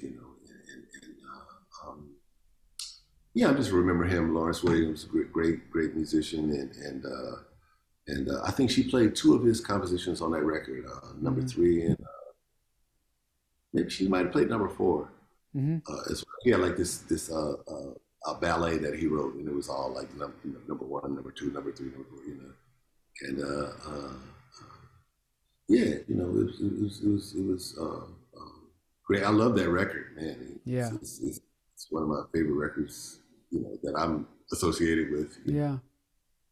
It's really special. What about that trio with Kareem Riggins and her? Wow. Yeah, we have a that was a group called D3. Yeah. You know, and we still have all that music, man. We haven't released it, and we just kind of got sidetracked between people moving away and her passing away. Hmm. Um, But did you guys actually go into the studio, or was it just the recording from the Kitano? we did we had a few studio recordings, Aha. that we haven't really put together, and it's a lot. We have a lot of stuff to go through, and Mm-hmm. I haven't been able to like really focusing and go through it and like really get it together. And but we do also have this pianist, great pianist that plays in my band. His name is Ian Finkelstein, and he's one of Jerry's best students, and he really got the gift from her, Mm-hmm. and he's super bad himself. But anyway, we've been trying to create, that name of that group was D3, so we've been trying to continue with D3 with Ian, I see. and in my next record, we did a duo record with myself and Ian, Mm. so that'll be my next project with him, and but he's super bad, he's starting to, you know, people are starting to discover him. He plays with a few people in New York, and he's really, really a great musician. So yeah, yeah. Cool. Looking So forward to hearing that. How was it to play with Joe Henderson on the Winton album? man, it was wonderful. It's he's just so cool. He's one of my heroes, and he's just very cool, very low key, and we have kind of like he went to Wayne State here in Detroit, and like he has a Detroit connection. He lived here for many years, and but he was just super cool, just really really focused on the music, and I know he has a wild side that I don't really know about, but like yeah, he was super cool, and growing up here in Detroit, I played in this group, uh, uh, the Contemporary Jazz Quintet with Kenny Cox, but Joe Henderson's brother, Leon Henderson, played in that group. He's also Mm. like amazing tenor player, and just to see how like how they both sounded, and how similar they sounded, and I felt kind of a connection, with Joe kind of through his brother, Mm-hmm. I had a chance to play with, and yeah, contemporary. It's either Detroit Contemporary Five or Contemporary Jazz Quintet, but they did two records on Blue Note like in the '60s, and it was very kind of like Miles centric at the time. Like they were really kind of dealing with that stuff that Miles was doing at the time, which nobody else was doing. Mm-hmm. Like in that, it was a really great band. But yeah, with Joe, man, he was just really soft spoken and really cool. And I remember when we were doing that record, I don't know how this happened. If it was like a super hip person at the hotel, but I remember we walked back from RCA Studios to the Novotel, which is at 52nd and Broadway. And I remember, you kind of have to, you go up to an elevator to get to the lobby, and then you go to your rooms from there. And I remember we got on the second elevator going up to the rooms, and they were playing Joe Henderson's solo from Passion Dance, from Oh McCoy wow. Tyner's Passion Dance. And as we got on the elevator, and I'm sitting there, Marcus Roberts, he's unsighted, so he's on my arm, So Yeah. and then Joe is, he's carrying his horn, and we get on the elevator, and it was just like this whole surreal thing, man. After we had played, and they're playing like passion dance on the elevator, That's and it pretty was hip. like, yeah, it was very hip, very very hip. But yeah, he was really soft spoken and very very cool, and I wish I'd had more opportunities to connect with him. Hmm. Um, when you play with a pianist, like I've played with a lot of bassists, and a lot of bassists have a lot of different tastes or requirements when it comes to comping for them in their solos. Some people say, just leave me alone, Mm. or just give me, just play very sparsely, or get in there, let's do something together. I've had an interesting one lately where I played a pretty harmonically involved song with Ben Street, the bassist, and he Mhm. was like, "Yeah, if you comp for me, just play like I know nothing about harmony," you know. And that totally helped me to comp for him in his solo. And I love to get these kind of pointers or notes. I'm curious what you look for when you're playing with a pianist, and what kind of comping you. I mean, of course, it's always a different context, but I've experienced a lot of bassists having different kind of views on that. Yeah, I like support when I play, from drums and piano. So my main thing that I would tell pianists is like just stay out on my register. Like make sure like that we're in different eh, it registers, and I think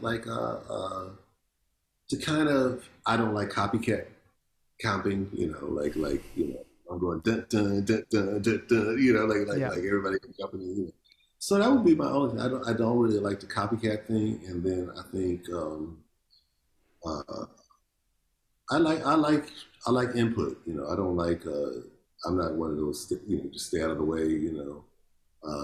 I don't want a walking bass. Line or. no, yeah, But like I like the interplay, and I think generally speaking, my concept on the bass to be heard in the ensemble is if everybody's playing fast, then I'll play slow. If everybody's playing slow, I'll play fast. Just the that's what contrast. Buster Williams told me. Really? Yeah, that's. Oh, I that's mean, cool. that's what Buster Williams told me. He told me that Miles told him that. Miles told him, like, because Buster apparently asked him, like, so everybody's doing all this crazy stuff. What am I supposed to do? And Miles, that's exactly what Miles said. If they play fast, you play slow. If and vice versa. Yeah, yeah. I think it's just that contrast in textures makes the bass work. I think you can kind of do anything behind a trumpet, and it was everybody can still hear the trumpet.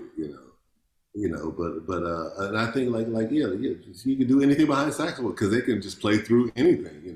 But I can play through it, but I think if I'm playing like rhythmic, like super rhythmic stuff, then like maybe hold it down. And if I'm doing you know if I'm doing slower things, or if I'm playing with the bow or sustained or like whatever, then there's more room for coloration and augmentation and all that kind of stuff. But I don't like when people lay out. I don't like that. Mm-hmm. So I will say, don't lay out. Yeah, I like to support. interesting. That Maybe is as interesting. Go ahead. Go ahead. No, I was just going to say that's one thing I tell my students to relay is what do you like when you're selling, and you should ask people that what do you like, and I know just I remember getting into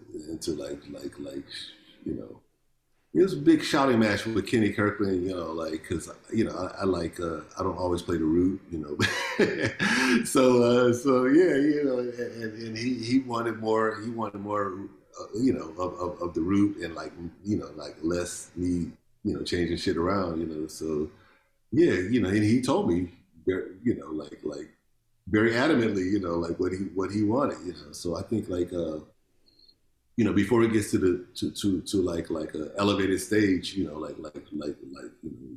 you know, just for anybody to communicate what they like, you know, Yeah, or what they need. Yeah. yeah, what they need. Exactly. Hmm. Yeah. As a last topic, maybe I'd be curious in important concert memories, concerts that you've witnessed, that you still go back to. You know, I really have these certain important concerts that I've seen as a listener, that I can sort of go back to and relive certain moments, and also certain concerts that gave me a certain kind of realization of, oh, you can actually do that, or you can, oh, that could happen, you know. So I'm curious, like, what were these concerts for you? Yeah, I really enjoyed last night. You know, Kurt Mm-hmm. Franklin was just on a human level. You know, just like humanity and people, you know, just being kind and how music can really unite us. Because we always say that as a cliche, you know, but and generally speaking, like 90% of the time that I'm at a concert, I'm playing, you know. So when I was actually witnessing this concert from a long distance away, and I just saw how people were responding to music and just being nice and kind and you know you know that aspect of life is been you know really missing to me, you know, just in the whole kind of post Trump era, you know. Mm-hmm. But you know, we don't have to go there. But as far as I mean, a concert that I saw when I was like maybe 11 years old when I saw Ron Carter for the first time. He was playing at Michigan State, and we stayed about an hour away where we were in Grand Rapids, Michigan. And I remember Buster Williams, it was Ron and Buster and Kenny Barron and that band. And I Mm-hmm. remember going in, I saw like two basses on the stage. I saw the piccolo bass, and I was like, oh man, what are they about to do? You know? Mm-hmm. And I saw the interaction between him and Buster and like just the possibilities of bass. I can't recall ever hearing that. And I heard that band a few times. Uh, um, and just hearing him and Buster, you know, and you know, like it was a lot of bass, man. I just learned how to all of these things about like soloing and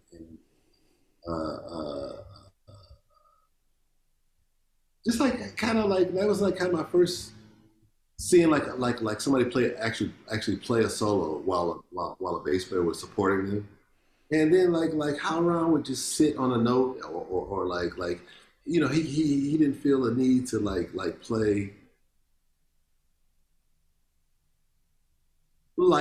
like a bass solo. You know, he was like playing like a trumpet. You know, he was playing like he was sitting on top of the rhythm section. You know, so I really learned you know about like the ability to do that even you know even when you know there wasn't another bass there.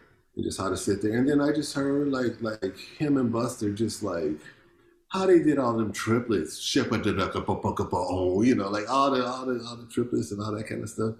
That was an amazing one for me. Uh, Another concert thing that I was just inspired by. It was kind of for the music, but it was like a day that happened.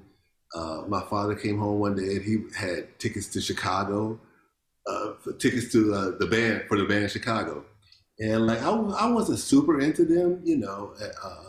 But we went and saw the concert, and it was like really amazing. He had third row center, you know, and they played, and it was just like a great concert. And then after the concert, I remember I was like maybe 11 years old. We went to this club in Detroit called the Rooster Tail, and it's like right on the water, and it's kind of like place. They have like a little kind of club setting there. But like people do their weddings there. It's like kind of one of those places. But they have like a little club setting. So we went to the club setting, and there was a trio there. Charles Green Trio was playing, and that's kind of the first time I ever played in public. My parents told the bass player, his name is Don Mayberry, really great bass player here from Detroit, and he my parents said, this is our son, he plays bass. And he knew my parents because they had been going there, like they had, been going there a couple times, and they dug it. And as soon as they said I played bass, he picked up the bass and handed it to. Wow. And it was like a piano bar, everybody was like around the piano. He just got up and handed me the bass. And that's the first time I ever played in public, And wow. Yeah, I just remember that. And then we would go, like maybe once or twice a month, we would go back to the Rooster Tail when they were playing, and he would always let me sit in, and that was kind of like the start of my like kind of playing and like loving to play. It was just a hobby, So like that concert like kind of led to that situation, and then I would say like my very first concert was James Brown. Say It Loud, I'm Black and I'm Proud. It could have been Bootsy on bass. I don't remember. I was too young. Then my second concert was the Jackson 5 at the Olympia in Detroit, and I was 7 years old, and I was with I'm an only child, and I was with my older cousins. My two male older cousins. They were like like 3 or 4 years older than me, and I had a younger cousin. That after that concert that Christmas, we were like so crazy for the Jackson 5. It was just bananas. So they had like a cartoon, and I would stay over there. I would stay over at my cousin's house, and we would get up and watch the cartoon, and then we would get up and like make some fake guitars out of something in the house, and we would do all the routines, and our parents saw us doing that. They saw that we loved it, and they got us all guitars for Christmas that year. So like all my cousins got Wow. 2 older cousins and my 1 younger cousin and myself, we got guitars, and they kind of just didn't take it seriously, but I did. My parents got me lessons, and my first teacher, my first guitar teacher was Earl Clue, who was here in Detroit. I don't know if you're familiar, but like he was like kind of one of the person that when you hear acoustic guitar like in smooth jazz, is like that was kind of his thing, And he played like acoustic guitar like in the 70s. You can check out some of his Blue Note records that are amazing, But anyway, he's like my first teacher. I took a couple lessons with him, and then he went out on the road with Chick Corea. And what's his name again? Can you say the name again? Earl Clue. Earl. Yeah, and how do you spell Clue? Clue. KLUGH. Oh yeah, then I've read the name. Maybe I've heard him on something. Yeah. He did some great records with Bob James and like you've heard. I'm sure you've heard his music, and like it was before smooth jazz got corny. He had some great records. And but I mean, he pretty much just told me what the strings were and how to tune the guitar. I mean, it was just rudimentary what I was doing with him. But like I got a guitar and I got into it, and after a while I broke the top 2 strings, and I started picking out bass lines on the guitar. That's kind of how I started. But like that Jackson 5 concert was like one of the things that led me down that road, to actually wanting to play music, and like seeing myself, fantasizing about playing music and that. But around Detroit, man, I remember like the time kind of before DJs took over, and DJs were a thing. But I remember like my father was really cool. He could get me into any club almost, and he could just say, "What do you guys serve food?" And if they serve food, he said, "Well, technically this is a restaurant, so my son can come." He would sneak me into, he would get me into places, and all these places around Detroit that had live music, just live music everywhere. It's like and it would be like all the I didn't know that then, but it would be like all the cats that were playing on these Motown records, and it would be, you know, like all these great musicians, and we heard like great music all the time, you know, just like weekly, you know, just great live music in Detroit, and that's like such a huge influence on me, you know, maybe more than just like seeing a specific person. And then, okay, before I say that, the biggest one of all times is when I was probably 6 or 7 years old, and in our neighborhood where we lived in Detroit, there was like two cool clubs. One was like more kind of local. It was called Dummy George's, and it was kind of Chitlin circuity, and like a lot of local people played there. And the other one was Baker's Keyboard Lounge, which where all the outside people, you know, out of town people would come in. And I remember when I was 7 or 8, I saw it was Father's Day, and my mom and I took, you know, even though he paid for everything, we took him to see Modern Jazz Quartet Oh at, wow. at Baker's Keyboard Lounge, Hmm. and I sat right in front of Percy Heath, and I was just mesmerized. Hmm. Man, he was so cool, and I just saw his bass, his Maggini bass. It's like an old Italian bass from the 1600s. He only had one bass, you know, and that was the bass he always, and it was just amazing. It sounded so good, and I just was just transfixed on him. And after the set, he came down to our table and he said, "Hey, young man, you know, nice. I'm so glad to see your parents brought you out." You know, he said, "Cool." You know, my father brought him a drink. He sat down and he just talked to me. He said, "Yeah, Oh this wow. space is over 300 years old." You know, and blah blah blah blah. And he just was like so cool, and just like, and that's kind of the thing that made me play the bass. I would say that was like the moment where I Wow.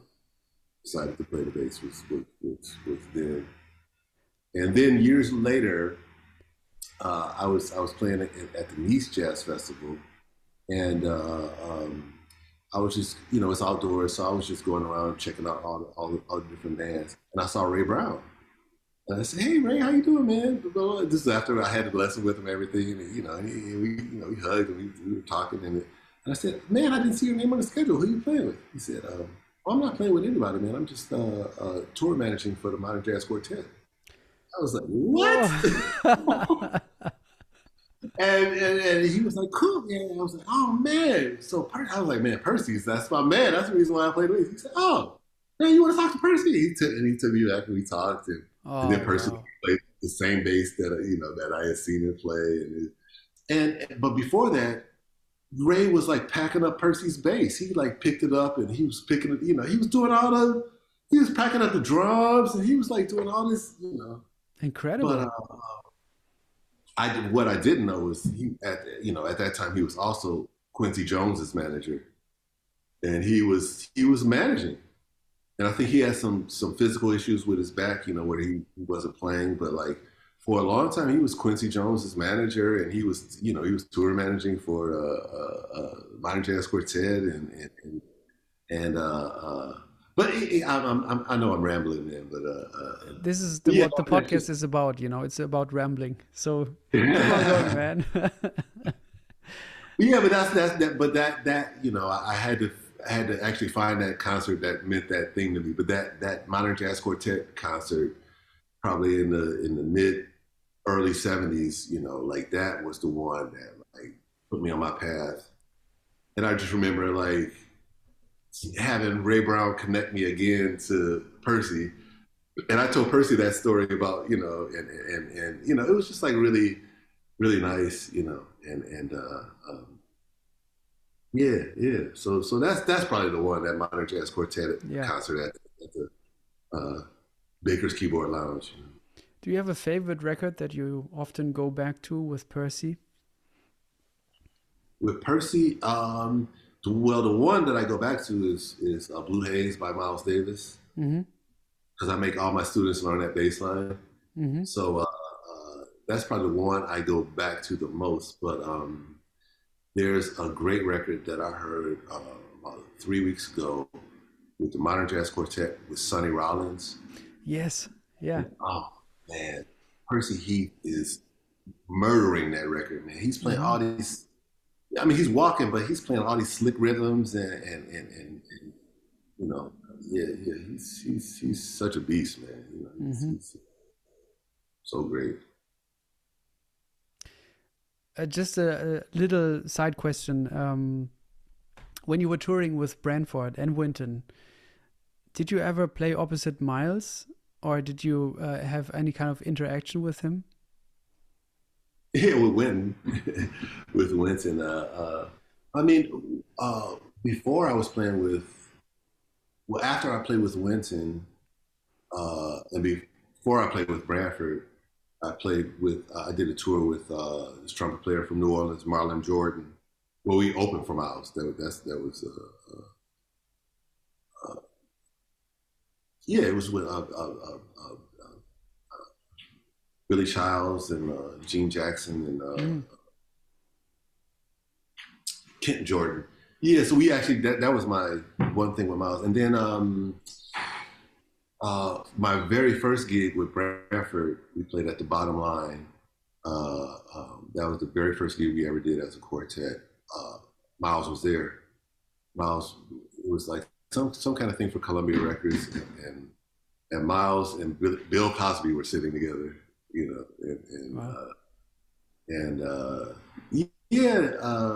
yeah, Miles came back and he was really nice. He was really super nice to me, man, and I was just like a fucking idiot, man. I was just like, I was like a teenage girl at a Britney Spears concert. I was just like, you know. But he was like, you know, but he was asking me like about what I played and like, man, when you was doing this, what was you doing on that last tune? He was like asking, it still baffles me. I was just like such in the Twilight Zone, you know, like when he was, and he gave me like a really nice compliment, and Wallace Roney told me later that he dug me. He said, you know, he heard me playing it, and he said, man, he sounds like Paul Chambers. Yeah. And then Wallace told me, he said, well, that's his homie. He's from Detroit, man. He's like, blah, blah. He's like, oh. You know.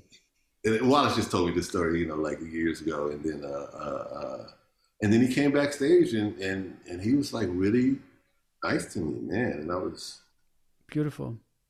Yeah, that was a beautiful thing, and then we also with Wynton, we each gave Wynton $100 if he would go sit in with Miles, which he did, and that's kind of documented. You know, we were playing the next night in Vancouver, but when he got up and sat in with Miles, it's in the book. To get the fuck off the stage, bro. Yeah, that's cool. Oh, I'm sorry, Robert. We didn't really talk about Tony and your relationship with him and how it was to play with him. Can we still do that? I don't want to take up too much of your time, but I can always keep going, you know. So okay, yeah. You tell me when to stop, you know.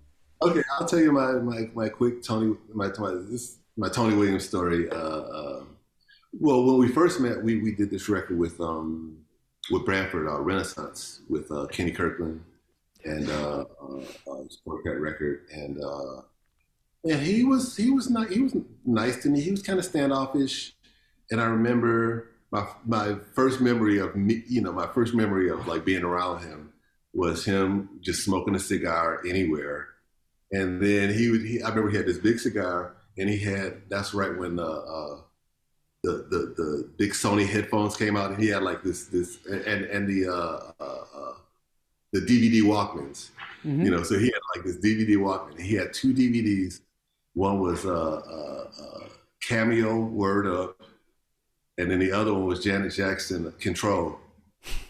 So he would just be listening to those two CDs, and he would just tune out, and he would light a cigar and put the headphones on, and he would sit in the corner, and you could hear like Janet Jackson, Control, you know, you could hear Janet Jackson, and I was like, this is Tony Williams listening to Janet Jackson, you know, that was so great. And then Cameo, uh, word up, everybody. You know, he was listening to that, man. I was just like, that was crazy to me. Mm-hmm.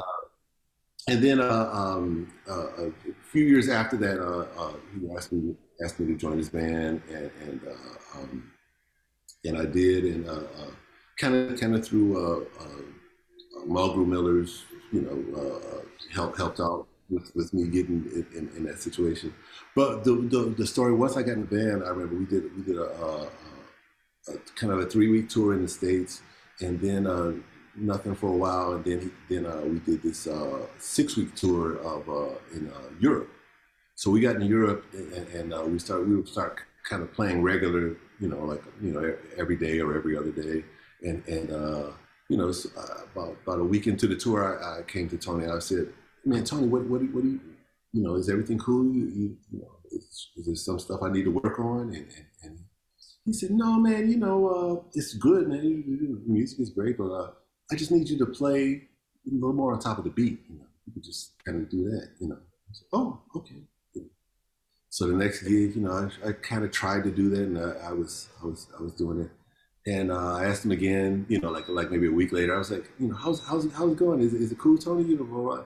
He said, "Yeah, man, it's good, man. I just try to just play more on top of the beat, So I asked him a couple more times, and then finally I remember we were in Hamburg, Germany Berlin, Germany at the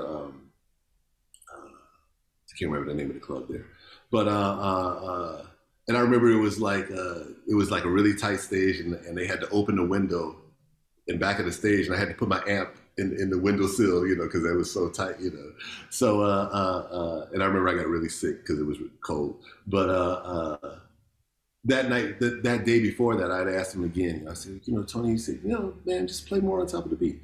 So I was like, man, I was kind of mad, and I thought I was doing a good job, and I was like, man, fuck it, I'm just gonna rush. And then and I got him. I was just like had an attitude, and I was like, I'm just like I'm just gonna beat him to the punch every single time, blah blah blah blah. And I was just like, I felt like I was being disrespectful. I was like angry, and I was like kind of like, man, fuck you, Tony, blah blah blah. I was like, really on top of the beat, and really, and then we came out to the stage, and then he tapped me on the shoulder, and he gave me the biggest hug, and he was like, that was it. Wow. And he was like, yeah, thank you. And like, we were just like, we were cool after that. We were like, we were like really friends, like after I did that, and I just kept doing it. It felt terrible to me to do, but like he loved it, and he played really on top of the beat, but he liked the bass to be even more on top of the beat than he was, and like that was hard for me to get used to. But once I got used to it, then I learned how to. Now I can boss around any drummer, I mean, I know how to like really do that, and then it made me hear Ray Brown in a different light. It made me hear Ron Carter in a different light. It made me hear all these bass players, like why they sound so good. They have all those bass players have great sounds. Ron and Ray, they have great sounds. But the reason why you can hear their sounds is because they're a little bit in front of where the drums are.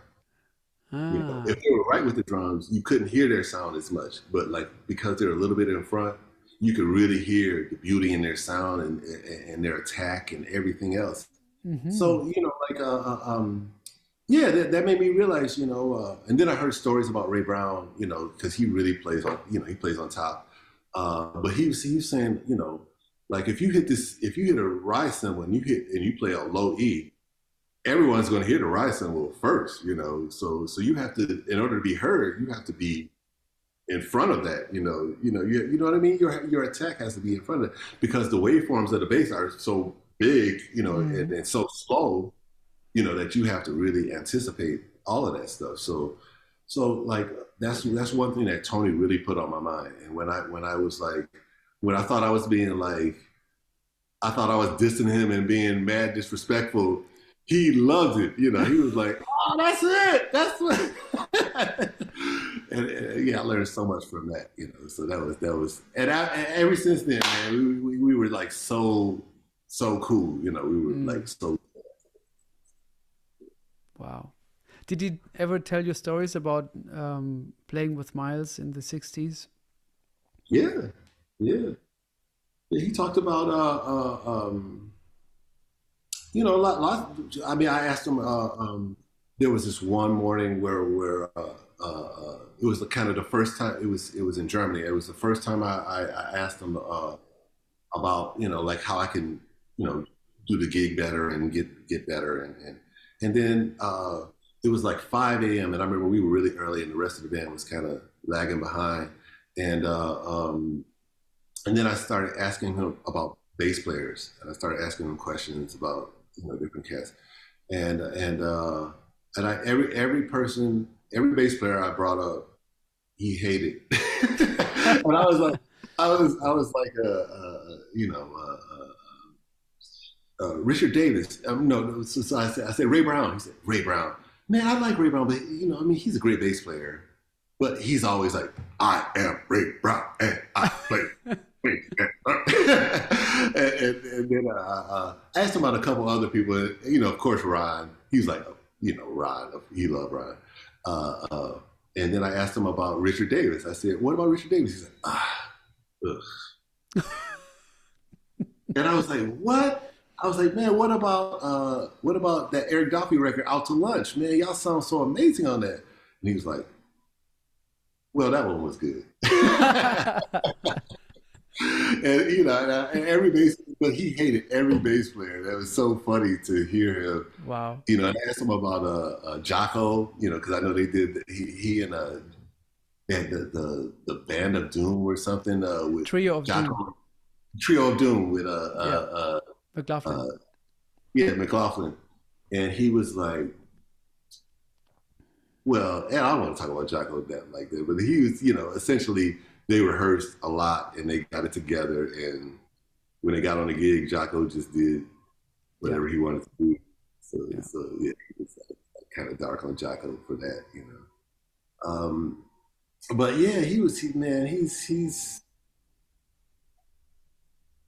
I felt so cool, like once I got cool with him, because he could just like be so hard on everybody. He was a tough guy, man. With like other promoters and blah blah blah. If you were outside of his circle, but like I felt good once I got in his circle, and I remember the last time I saw him. Unfortunately, like in his band, we were coming. I left his band to join Branford's band, which is kind of like a really tough decision, and like we kind of he understood, because he wasn't really working that much at that time. He started working more, but I remember the last time I saw him, I knew he was really into gardening. So my wife got him this whole gardening kit with like the knee pads and the little shovels and all that stuff. So yeah, the very last time I saw him was in San Francisco, and we gave him the gardening stuff, and he was like all excited. He was like so yeah, that was really cool. Mm-hmm. Yeah. It was today that I heard this record that you guys did together for the first time. I mean the Tony album, the Native, what is it, Native Heart? Native Heart, yeah. Yeah. And where in the timeline of what you just told me was that? That was at the end, because I remember Ira Coleman was coming in the band, and I remember on that record, Ira got all the good tunes to play. And I got like all the weird, ostinato bass lines and stuff. So, but yeah, I that's one of the things like in my career. I can't say it's a regret, but like it was one of those things that I'm really torn that I didn't get a chance to continue to play with him, and since then, we've lost Mulgrew Miller and Wallace Roney that were in that band. Yeah. And like that was just like such a great period for me, because it was kind of after I left Wynton's band, and I played with Terrence Blanchard and Donald Harrison for almost a few months, maybe close to a year, and then I got that gig with Tony, and it was just like like a rocket ship, man. You know, Mm-hmm. I was,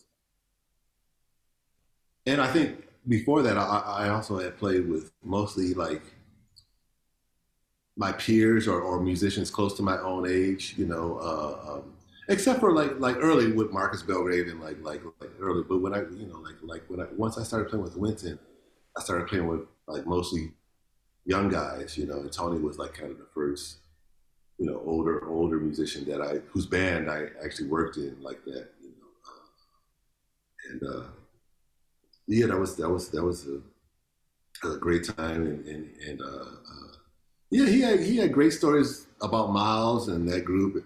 I mean, a lot of them I can't tell you, you know, but you know, I can't say in public, but like yeah, you know,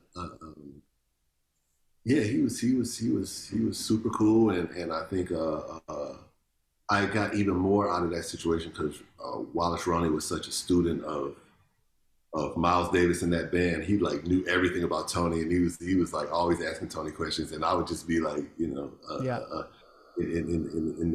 on the train next to him, just like listening, you know, um, yeah, yeah, that was a great time. You know. Mm-hmm. What else you got, man? Come on. uh, yeah. It's getting kind of late here at my end. I'm a father Oh, of two, you know, so oh wow. it's getting kind of late, and then sometimes I lose, you know, I just lose myself in whatever you say, you know, and I enjoy what you say, and I forget that I'm doing an interview, and I really don't think about this as an interview. You know what I mean? Uh, Me either, man. You're very good at this. I appreciate it. it's just I get this chance to talk to you. I've been listening to you for such a long time. I just you know, these moments. Even it happens sometimes when you play. It's like, oh, it's just so beautiful. Oh shit, I'm supposed to play. You All know? right. Yeah. I mean, what are Yes. you working on right now? Um, like I said, I had a duo record coming out with the pianist Ian Finkelstein from my band, and another. I have my group Black Current Jam that we have another record coming out. I just have to finish it probably sometime next year. Hmm. And I'm playing at the Village Vanguard next week with Robbie Coltrane and Oh, great. Who else? Who else is in the um, band? Mark Whitfield Jr. on drums and Luis Perdomo on Ah, piano cool. and Jonathan. I've messed up his last name. Finlayson. Finlayson. Yeah, Yeah, yeah. So nice. quintet. Yeah. How's it for So you yeah, to play in that room? You have many memories, I suppose. I love that room, man. It's like yeah, it's so classic. The best sound of best sounding room anywhere. You know, best sounding room anywhere. It's just yeah. You know, they could do a refurbishing, you know, or you know, give a little dressing room for the Yeah. band, but that's. But you know, they'll always say, "Well, it's good enough for John Coltrane, and it's good enough for you." You Yeah. know, What about but Marcus yeah, Belgrave? He seems to be like a mentor and an important figure for so many people.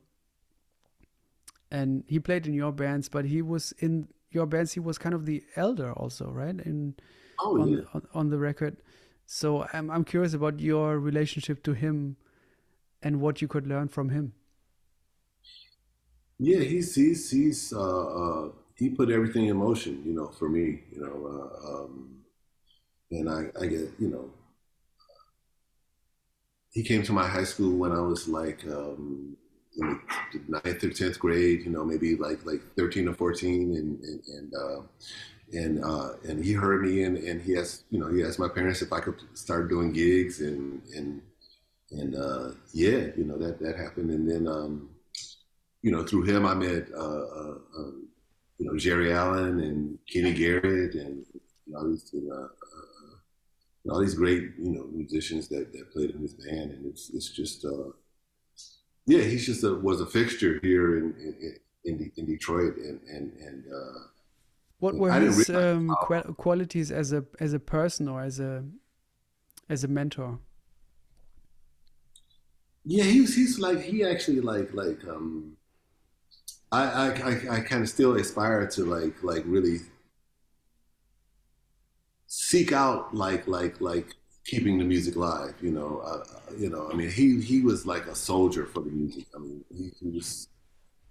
I don't really feel like that. I feel like I'm just working on myself and blah blah blah, and I'm teaching and I'm doing all these things that are in that direction. But like he was just such a soldier for the music and just cultivated so many careers. I mean, a whole bunch that you've probably heard, between James Carter, Regina Carter, Kenny Garrett and Jerry and all these people, but all these other people that just, are like kind of still around here that are amazing, and just like his support for the scene is like that's on some like real Martin Luther King type stuff, like real, that in addition to him being such an amazing musician, for him to like cultivate all of that and just create gigs out of nothing, and I've seen him. I mean, I've seen him like pull over. We'd be driving to a gig or something, in his old green van, and he would pull over. He said, "Wait, man, that place looked like they could have some music." And he would just like stop, and he would just go pull it and talk to the owner. He said, we could work something out for the, Friday, And I just saw him just cultivate gigs that in addition to playing like the jazz clubs and different stuff, he would just like, he could find a gig anywhere and just Wow. like bring music to the people. And yeah, his ability to do that was amazing. And I also remember when I was 15 and there was the Charlie Parker tune Quasimodo that's based on Embraceable You. I didn't know that at all, and I remember him coming and snatching the bass out of my hand and playing the bass, and I had to just stand there on stage while he, and yeah, I remember like saying, I never want this to happen again, so I think I got to get my shit together, so yeah, and the same thing with Jerry Allen, and the same thing with some other musicians. He played well enough on most instruments where he could just like show you what to do, And I remember when I didn't know that tune, I was stepping all over that tune, and he came and snatched the bass. He said, "Man, let me play." I said, "What?" He said, "Let me play," and he played it, and it was. And I didn't know that he had played bass in the army. He had like Mm-hmm. he was playing trumpet in the army, and but there was like a really good lounge gig that he could get if he played bass. So he just said, I'll play bass." And he didn't even know how to play bass. So he just learned on the gig. So Mm. he's just an incredible person, I think about him every day. I miss him every day, and yeah, yeah, it's always great to remember him Mm-hmm. and all the great work that he's done. So He seemed to have such a great range of being able to fit into so many different musical settings. yeah, he did like, I mean, he played with Mingus. He did all the played on a bunch of the Motown stuff. Yeah. Don Was and Parliament Funkadelic and like everything. Yeah, yeah, he could hang with anybody. Mm. Whenever I hear you, I'm really, of course, drawn to many things, but there's the sound that just seems to be so big and so round and so interesting. In what ways did you work on your sound? It's funny. I was just talking to Branford a couple of days ago about this. Uh, I think listening listening to listening is the biggest thing, because your hands can only do what they do, but like I think you have to conceptualize the sound in your head and you have to hear it in your ears before you can get to it, you know. And I know when I there was a time when I after I left Winton's band and I moved to New York, and I was playing with I think I was playing with Terrence at the time, and I remember going to hear Winton's band at the Brooklyn Academy of Music, and Reginald Veal was playing bass, and he was not using an amp, and I remember that's the first time I'd ever seen, like in this generation, like or by choice, you know, somebody not using an amp. So he, you know, I was playing with Terrence and Donald, and then I went with Tony's band, which you can't not have an amp, you know. But then when I joined Branford's band, you know, he was kind of let's you know, let's try this acoustic thing. So I started miking the mic and the bass, and I was trying to force like this sound that I didn't have yet, you know. And I remember I got tendonitis, and it was yeah, it was bad, you know. And I just started realizing you can only play the sound that's there, you know. And then, but the more you listen, the more you expand what you hear. You know, I think that's one of those things that you get from listening. And then, you know, in addition to that, I did, you know, long tones with the bow and scales and like all the work and trying to you know play. And I took some, you know, some really great lessons with Ron Carter, you know, that really put me, you know, like that made me understand the physics of the bass, and yeah, I kind of got that. I got that together. You know, after a while, you know, I like my sound a little more now. You know, but when I hear those records, you know, like with Winton, and you know, it's that I can't really listen to Mm. that. Mm. Um, it might be a little, I don't know, nostalgic or emotional thought, but you know, when I think about these records like Crazy People Music, and you guys, I want you guys to still be friends and still be together, you know. I'm not really sure what I'm asking, but if you have such a close relationship with somebody, and then you have this very, very intense time, and then sort of everybody starts doing more other projects and maybe moving to other places, what stays for you from all of that? When you say you just talked to Brantford, maybe that's already, you know, answering it, but I'm just curious because I'm not in your um, generation, you know. But I start to get a sense of what time feels like. You know, I'm 36, so I have some decades already that I know how 10 years feel now. You know what I mean? And I know what that does to relationships, and relationships come and go, you know. I'm just curious about your take on it. Yeah, things keep moving, you know. And as I'm at, you know, this point in my life now, you know, I would love to connect with all, you know, Winton and all of those people now. You know, it wasn't like that important to me, you know, you know, few years ago, but like it is now, you know. And I know I've been trying to get a recording together with Branford and Jeff. You know, we're gonna, you know, probably do something next year. I was Yeah. gonna do like a trio record, but it kind of got pushed back by the pandemic, because I had it all set and ready to go. Like right before the pandemic happened. You know, and we were going to do this trio record, and then it just that didn't happen. So we're definitely going to do something next year. But I have kind of augmented that situation with like you know, some another horn player, you know, hopefully Joe Lovano can do it, you know, and then like some I've been like writing for string quartet, so like maybe that Oh, trio, wow.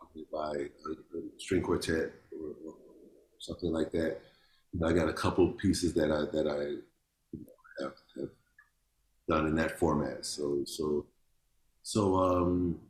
yeah, Bradford's super busy until the end of the year, so we're trying to get a space in his studio. He's the biggest, because he's so busy, yeah, we're just trying to get that together, and I definitely want to do that, and I don't know what I would ever do with Winston again, but but I would love to do something, Mm-hmm. He's kind of in his own thing, but I would love that. I would love that. Mm-hmm. And I think it took me a long time to get to that, because Wynton fired me, so I was like, I was like, fuck him for a long time. So Mm-hmm. so, but I don't feel that way anymore. And I've grown from that, and yeah, and when Branford decided to leave, when we were doing the TV show, Branford decided to leave. So, and I didn't want to leave. I had just, had my daughter, and I was situated. So he ended up leaving, and he started, doing his own stuff with other stuff with his own bands and stuff, and I did the same.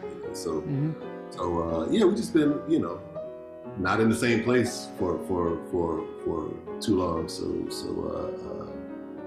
But yeah, we're all of us are cool now. So it's we're looking forward to to doing stuff, and I still play with Tane all the time. So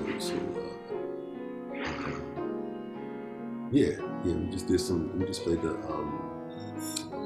DC Festival with Orrin Evans, and a few other things. We played the Blue Note with James Francis a couple times a few weeks back, and yeah, so we're always playing. So yeah, Great. so that's my guys, and I took on Tuesday when I talked to Branford, and that was actually the 41st anniversary that we met, because Wynton's birthday was yesterday, and we met the day before Wynton's 21st birthday. That was when I auditioned for the band, yeah. So we that's some decades there. Yeah, I guess so. Wow. Thank you, Robert. Thank you for doing this with me. Oh man, thank you so much, man. I appreciate it.